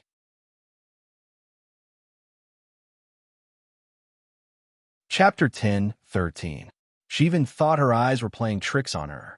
In this world of ice and snow, the white fog drifting out of her mouth obscured half of her vision. Feng Ling narrowed her eyes and carefully looked in that direction, but saw nothing. Her eyes darkened, and she turned to look at her surroundings again. Still, there was nothing. There shouldn't be anything. She turned to leave the Christmas tree, bought a bowl of instant noodles at the convenience store downstairs, and then returned to her residence. The elevator reached the 15th floor. The moment she stepped out, she sharply raised her eyes to look at the man standing in front of her residence. The man was dressed in black casual sportswear. His hands were in his trouser pockets, and he leaned against the door leisurely. When he heard the elevator door open, he raised his eyes to look at her. His gaze shifted from her startled and cold gaze to the instant noodles in her hands. "You only bought one for me." The man raised his cold brows slightly. His words sounded as though they hadn't seen each other for 2 years, but had just been separated for 2 days. Feng Ling resisted the urge to crush the instant noodles in her hands. She looked at him expressionlessly and hesitated, wondering if she should return to the elevator and leave immediately before the elevator left. However, before she could make up her mind, the man had already taken his hands out of his trouser pockets. He casually stretched his arms to the sides and held them against the elevator doors. He looked down at Feng Ling, who had unconsciously taken a step back. "Do you want to go downstairs and talk in the cold wind of -10 degrees? Or do you want to stand here and talk?" Feng Ling coldly looked at him. She knew that her heart was calm enough. Back then, she was very calm, let alone now. However, Li Nanheng's sudden appearance was indeed unexpected to her. So, a few days ago, he had already come to Boston. In the past few days, when she felt someone behind her, it was him. She did not speak. She glanced at the number on the elevator door and said heavily, "Move." Li Nanheng looked at the expressionless little woman and watched her deeply. As she wished, his hand moved away from the elevator door. Feng Ling directly walked out through the gap in front of the door. She placed the instant noodles in her hands on the shelf in front of the door, but had no intention of opening the door to enter. "What are you doing here?" She faced the door with her back to the man behind her. There was no warmth in her voice. "She's been missing for 2 years. I've been searching for her for 2 years. It's as if she had vanished from the face of the earth. Suddenly, one day, she appeared in all the major magazines as the National Women's Close Combat Champion. Tell me, why am I here?" The man's voice was right behind her. His tone was calm, as if everything that had happened in the past 2 years had passed. As long as he found her now, everything will be fine. Feng Ling had a million pills of regret in her heart, but it was useless. When she participated in the competition, she was just looking for something to do because her life was too monotonous and boring. She had no idea that she would appear on TV and appear in magazines. She didn't expect that, even though she was wearing a mask, people familiar with her could still recognize her. Even when Luqing could recognize her, let alone Li Nanheng. But she never thought that one day she would see him again. Feng Ling turned around and looked at the man behind her, who was much taller than her. "Mr. Li, the reason why I left was not because I wanted to escape, but because I was forced to leave by several people in charge of the Li family. I lost all my face and was forced to leave. So the so-called missing for 2 years and being searched for by someone for 2 years shouldn't exist. I have no reason to be searched for, and you have no reason to look for me. Now, there's no need for me to be here." Looking at the young and inexperienced short-haired girl in the past, she had transformed into a petite woman with short hair over her ears in 2 years. However, her emotions and her expression were cold and unfamiliar. She didn't allow anyone to get close to her. Li Nanheng looked at her coldly and stepped forward. At the moment when Feng Ling took a step back defensively, he lowered his eyes and looked into her cold eyes. "What did you call me just now?" "Not boss, not Li Nanheng. Mr. Li?" Feng Ling's voice was calm. "I'm no longer a member of 11 Base. What should I call you?" As she spoke, she suddenly felt that she didn't seem to have done anything wrong, and there was no need to escape. She raised her eyes and looked into his cold eyes. "Mr. Li, I've heard others say that it's common for men and women to fall in love, and it's also common for them to suddenly break up for no reason. Feelings come and go quickly, so I won't pursue any of the past with you, and please don't pester me because of that. Let's part on good terms. This is what I should have said 2 years ago, but unfortunately your grandfathers didn't give me a chance to say these words and asked me to leave." Part on good terms? Li Nanheng's eyes instantly sharpened. He lowered his head and approached her again. Feng Ling didn't expect him to suddenly lower his head. She took another step back and leaned against the door behind her. The man pressed down on her. Just as she was about to move away, he raised his hand and held her shoulders, pressing her firmly against the door. "Feng Ling, I've King searched for you for 2 years. Now you're telling me to part ways on good terms? Did I say I wanted to break up? Did I say feelings come and go quickly? When did I say I didn't want you?" And Feng Ling thought she had heard wrong. For so many years, she had always thought that Li Nanheng was rational. At least, his 3 views should be normal. How can a married man say that he didn't want to break up with another woman? How could he say that he still wanted another woman? Even if she was very ignorant when it came to matters of the heart, she still knew what it meant to be a person. But she found that in the past 2 years, the things she had gained and the things she had lost in her heart had made her more stable. Especially regarding Li Nanheng's matter, she didn't want to pursue what was right or wrong, nor did she want to argue with him. Thus, she only looked at the man who pressed her against the door. She looked at the anger and pity hidden in his eyes for 2 years. She only looked at him calmly. Oh, it's very simple. That is, I don't want you anymore. I don't want you anymore. Li Nanheng endured for 2 whole years. Even though he knew that she was too strong and stubborn, and there were too many things that she couldn't easily accept, he finally found her. Seeing that her life was too peaceful, he couldn't bear to disturb her. But in the end, because she was alone under the Christmas tree, he wanted to hug her too much. But because he couldn't restrain himself for a moment, he finally waited for the knife that stabbed his heart 2 years later to return. The man's gaze was dark and heavy as he watched her. Without waiting for him to speak, Feng Ling said coldly, "Let go."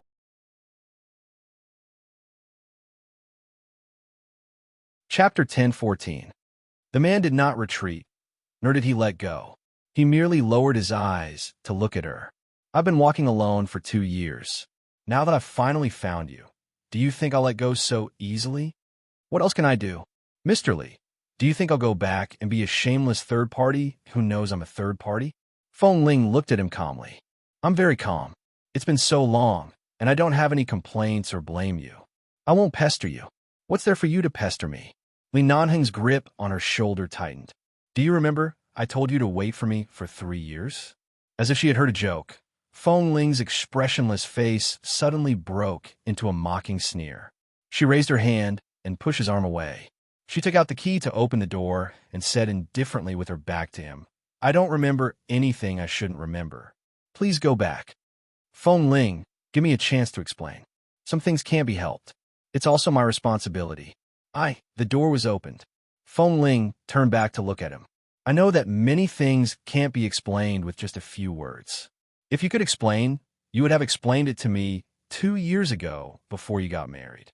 There's no need to say anything now. I've already let it go. There's nothing to say." With that, she went straight into the room. The door suddenly met with some resistance. She turned to look at the man's hand on the door. She glanced at it coldly, put down his hand, and turned to look at him. "Do you want to come in? You used to be like this too. You said that if you want to break into my world, you must break in. No matter how many defenses I set up, they were broken by you again and again. In the end, you got what you wanted and left. Now, it seems that I can't stop you if you want to come in. What do you want?" The short-haired girl in front of him no longer had the attitude of a young girl. Instead, she seemed to be in between a young girl and a woman. Her eyes were even colder than when she was in 11 base. In that coldness, there was a lot of experience and firmness that he had never experienced, and even a lot of calmness that he didn't want to see. Anger and haggling were the signs of deep love. Deep fear, hatred, and resentment were also signs of love. But there was nothing in her eyes. It was so faint that not even a trace of his existence could be found. Li Nanheng slowly put down his hand, looked at her for a long time, and said hoarsely, "Rest early." Feng Ling did not reply. She slammed the door with a pung and locked it from the inside, completely blocking the man's line of sight. Usually, this room was very quiet, but tonight it seemed to be very lively outside. Because of this, her room was even quieter. It was unusually quiet. Feng Ling stood at the door and didn't even look at the closed door behind her. The next morning, the post-holiday atmosphere continued. When the curtains were drawn, one could see the world of ice and snow outside. There were also many couples who had woken up early, wearing thick clothes and jogging outside. The lights on the Christmas tree from last night had been turned off, but the colorful decorations on it still shone with all kinds of dazzling colors in the morning light. Feng Ling didn't have much to do in the morning.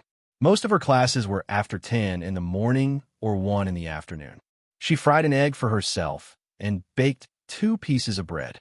She casually smeared some blueberry-flavored jam, put a piece of vegetable leaf and a slice of ham on it, and cut it into pieces to eat as a sandwich. After eating, she put on her coat and prepared to go out for a run. Although she had already left the base and did not need to train every day, her living habits had long been formed. The exercises she taught the students in class every day were not enough. She still needed to run 2 or 3 kilometers every morning to feel comfortable. She had just opened the door and was about to step out when, out of the corner of her eye, she suddenly saw the figure standing in front of the window by the corridor. She raised her eyes and saw Li Nanheng standing there. The man's back was against the morning light outside the window. She was startled, looked down at the time on her wrist, and then looked at the man. Hearing the door open, Li Nanheng turned to look at her. "Did you sleep well?" She saw that the man was still wearing the same clothes from last night and smelled some smoke. She turned to see that there were a few more cigarette butts on the smoking box by the elevator. "You were here last night?" She turned back to look at him. At this moment, the man's back was facing the morning light outside the window. He looked at her and did not admit or deny it. He only said, "At least I didn't disturb your rest last night." Feng Ling looked at him speechlessly, her eyes still cold. "So you released secondhand smoke at my door?" Li Nanheng's cold brows moved. He raised his eyes to look at the air conditioner and the passage that released the smoke. "I saw the words smoking area written on the side of the safety stairs. Besides, your door is very good. The secondhand smoke shouldn't affect you." Feng Ling really admired Li Nanheng's shameless behavior. She held the door handle. "Why are you waiting at my door? I have to go to work. I don't have time to deal with you. Didn't I let you go last night? Did I say I was leaving?" Feng Ling frowned. "So I don't want to talk to you. I've said everything I should say last night. I'll say it again. I've already let it go. I don't want to mention anything about the past. I have to go to work now." The man put one hand in his trouser pocket. He first lowered his head and smiled. Then he raised his eyebrows and turned to look at her. "I don't want to talk to you now. You go to work. I won't disturb you. Then you can leave. I'll go where?" "Go back to the hotel, back to Los Angeles, back to the car, or back to where everything belongs to you. Go wherever you want. It has nothing to do with me. Who told you I lived in a hotel? I drove here. I've been in the car for the past few days. I haven't eaten or slept well. After seeing you, I was cut into pieces by your mouth again. I'm in a very bad mood right now." The man looked at her and said matter-of-factly, "I stood outside your door all night last night. You should go to work. I'll go in and sleep." "Feng Ling, you went into my house to sleep? Is there a problem?" Feng Ling wondered if this man really didn't know what it meant to be shameless. "I don't seem to have a reason to take you in. Last night, you were afraid that I would go in and do something to you, so I didn't go in to disturb you. Now you're going out. Let me go in and sleep for a while." "No, no." Feng Ling refused very decisively.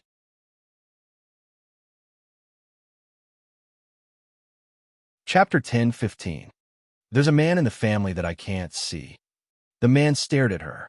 Feng Ling's face was cold. "No. Is there anything in the house that I can't see?" "No. Then why can't I go in and sleep? You could sleep anywhere, but you just had to sleep in my house. I've been standing outside all night. Do you want to go back to the car and sleep? That's your business. I don't care." Li Nanheng looked at her for a while and coughed lightly. "All right, I'll go back to the car." She saw that the man was indeed thinner than 2 years ago. It was not that his figure was thin. His figure had always been perfect, but his entire body felt thin. Obviously, he had not been living well in the past 2 years, and he really did not rest well in the past few days. Feng Ling looked at his back and did not feel her heart soften. She just looked at the many cigarette butts, the man's slightly messy hair, and his slightly haggard face. Indeed, there was nothing in her house that could not be seen by others. It was well-behaved and not messy. There was nothing that could not be seen.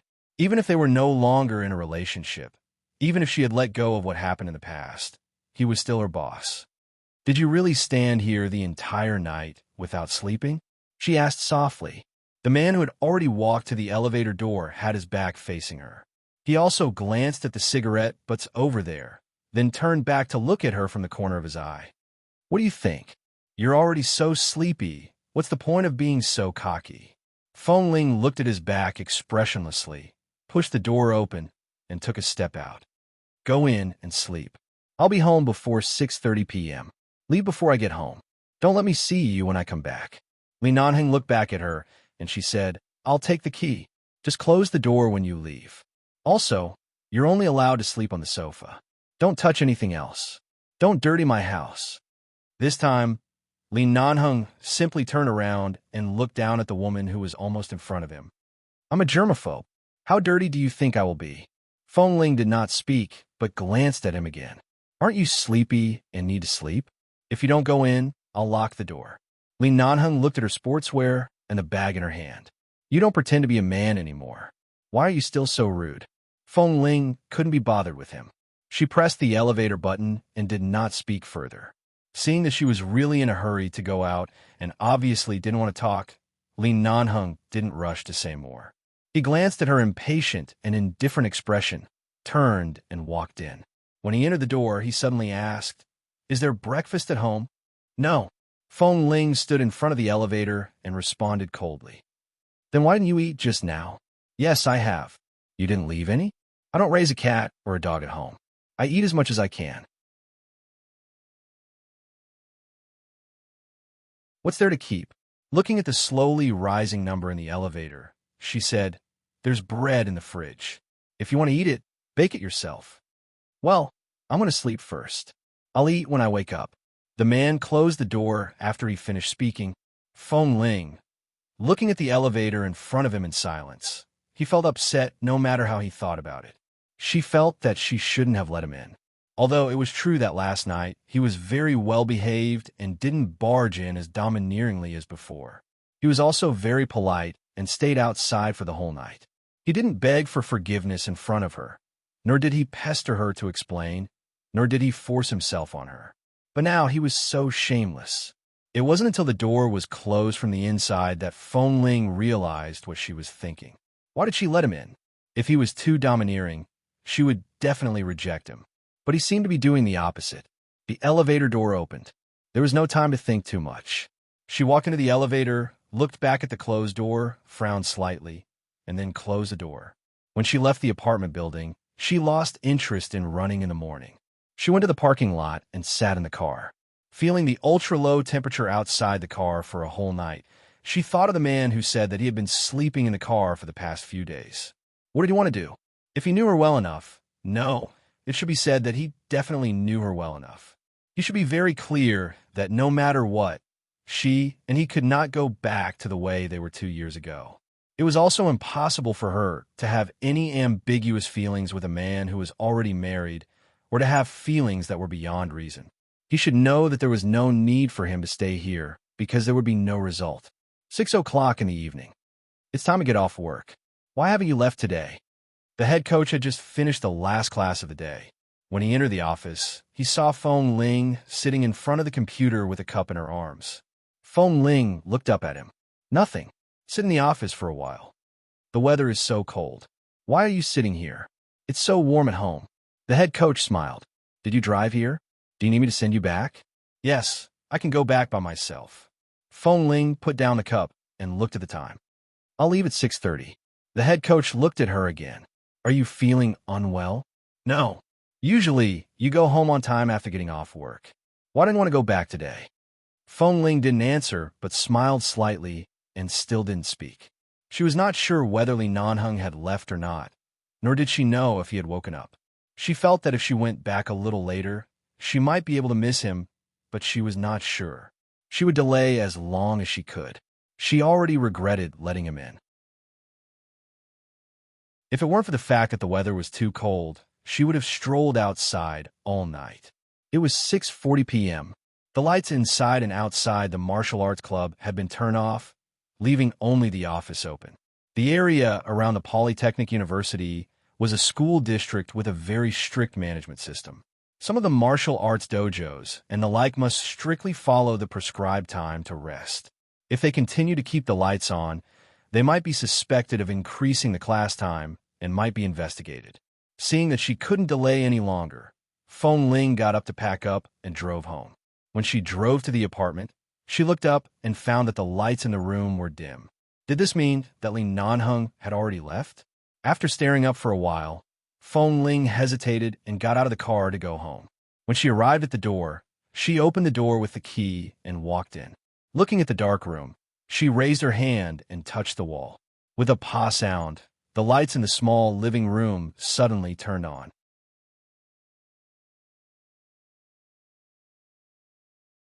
Chapter 10:16. The moment the light returned, a man was lying on the small sofa that had always been empty. The moment the light came on, it was clearly too bright. The man frowned and casually grabbed a white pillow on the white carpet. He pressed it against his face and continued to sleep. The moment the light came on, it was clearly too bright. The man furrowed his brows and casually grabbed a white pillow on the white carpet. He pressed it against his face and continued to sleep. Feng Ling saw that he had not left and immediately stared coldly at the man on the sofa. She did not speak, but raised her hand and placed it against the wall. She abruptly turned off the light. 5 seconds later, she turned it back on, turned it off, and turned it on again. After flashing for more than 10 times, the man finally could not take it anymore. He grabbed the useless pillow on his face and turned to look at her. "What are you doing? Aren't you afraid that the light will be broken? Didn't I tell you that I would be back after 6:30 p.m.? I told you to leave before I came back. Isn't it enough for you to sleep here for a whole day?" This time, Feng Ling turned on the light again and moved her hand away from the wall. Her expression was clearly not kind. Li Nanheng sat up on the sofa and raised his hand to push aside his slightly messy hair. He opened a pair of eyes that appeared to be very sleepy to say, "I slept for a while when I came in this morning. Someone is renovating next door, so I didn't sleep well. In the afternoon, I studied your toaster for a long time and didn't eat anything. I slept with an empty stomach until now. I'm guessing that I'm physically weak, so I slept for a long time and didn't wake up." Feng Ling, what a wonderful reason. If she didn't know how domineering and shamelessly Nanheng was, she would have really believed him. Seeing her standing in front of the door with a cold expression, Li Nanheng leaned against the sofa as if he hadn't slept well. The man who was nearly 1.9 meters tall sat on such a small sofa. He felt that he could stretch his legs out of the edge of the carpet. He leaned his head against the back of the sofa lazily and said hoarsely, "Someone really renovated it." Feng Ling had just said that she had lived here for so long and had never heard of anyone renovating. However, before she could speak, she suddenly heard the loud sound of an electric drill hitting the wall next door. She swallowed the words that were about to come out of her mouth. After restraining herself for a few seconds, she said, "No matter what, you've rested here. It's time to go." Li Nanheng stood up. Feng Ling saw that his black sportswear jacket was thrown to the side and that the iron gray t-shirt on his body was slightly wrinkled due to sleeping. However, the wrinkles were inexplicably sexy, and the man's strong collarbone was almost exposed. Feng Ling calmly shifted her gaze away. "I'm going to wash my face." Li Nanheng did not say much and turned to enter the bathroom. At first, Feng Ling did not speak. However, when the man was about to enter her bedroom, her gaze suddenly changed. She abruptly raised her eyes to look over. Seeing that the man had already entered, she hurriedly followed him. By the time she reached the bedroom door, the man had already stepped into the bathroom. He was about to turn on the faucet when he saw something from the corner of his eye and turned to look. Feng Ling was about to shout, "Don't look." However, when the words were about to come out of her mouth, she felt that these two words were very strange. She couldn't help but stiffen. As expected, she saw the man's back stiffen for an instant. She was no longer dressed as a man. Although she wore sportswear every day, at least her underwear was normal. Every day, her underwear that she washed would be hung on a small drying rack above the bathroom. Right now, there were 2 sets of underwear on it, one white and the other flesh-colored. There was also a set of black sport-style underwear that she was wearing. Li Nanheng was only stunned for a moment. It seemed that he had long been used to having no taboos wherever Feng Ling was. After all, she had never had these things in her room before. He turned to look at Feng Ling, who was looking a little awkward. Feng Ling was only embarrassed for a moment. She glanced at the faucet by his hand. "After washing your face, hurry up and leave." Li Nanheng did not say anything. He washed his hands in the slightly cold water for a while before lowering his head to wash his face. Feng Ling could not be bothered to look at him. She turned to leave. The man washed his face very quickly. He casually washed his face a few times. It was likely that he knew that she did not have much patience with him right now. He did not use her towel and directly walked out with his face wet. He casually wiped his face with his hands and walked to the coffee table to pull out a few pieces of tissue paper to wipe his face. As the man wiped the water that was about to drip down his chin, he said, "There's a problem with your toaster. I haven't eaten anything all day. Right now, even if I want to leave, I don't have the strength." Each reason was more lame than the other. Feng Ling had long expected that he would not leave so easily. However, she also lost her patience. She walked to the sofa, picked up his coat, and threw it on him. "Even if you have to crawl, you have to get out." Li Nanheng received the coat and casually placed it in the crook of his arm. He then looked at her. "So heartless." Feng Ling sneered. "Heartless is also related to love. Don't think too highly of yourself. There's nothing to talk about between us. It's just that there's no need to keep a distance between us. Mr. Li, on account of the fact that you were my boss and that you took good care of me, I allowed you to come in and sleep for a day. However, I'm sorry, you have already exceeded my tolerance." Li Nanheng smiled. He suddenly threw the coat and his hand back onto the sofa. The smile in his eyes was gone. He looked at her, and his voice was cold and angry. "Your tolerance? What did you think the 2 years you were missing meant to me? The base chased you out, and you ran away without a word. You didn't even think to look for me? Why would I look for you? Did you abandon your new wife, put aside your honeymoon period, and return to the base to save me?" Feng Ling looked at him coldly. "Even if I, Feng Ling, am a child raised by a wolf and don't understand the ways of the world, at least I know my own limits. New wife? Honeymoon period?" Li Nanheng suddenly wanted to curse. However, it seemed that he could only curse himself. Back then, he had rejected Feng Mingzhu, and because the relationship between the two families could not be too stiff, how could he have thought of marrying a child cenotaph? All along, he had never had any concept of women. Back then, why didn't he think that he would really fall in love with a girl in this life? The man raised his hand and placed it on his forehead. He knocked himself hard twice. "Damn it," Feng Ling said coldly. "I remember that Feng Mingzhu hated me very much. It's probably because she saw the things between you and me. After all, you are her husband now. There are some things that you don't need me to remind you of. Please leave." Li Nanheng gritted his teeth. "I didn't marry Feng Mingzhu." That you're tuning in to the Romance Rendezvous YouTube channel. We're so grateful for your support, and don't forget to subscribe to join us on this incredible journey through captivating stories.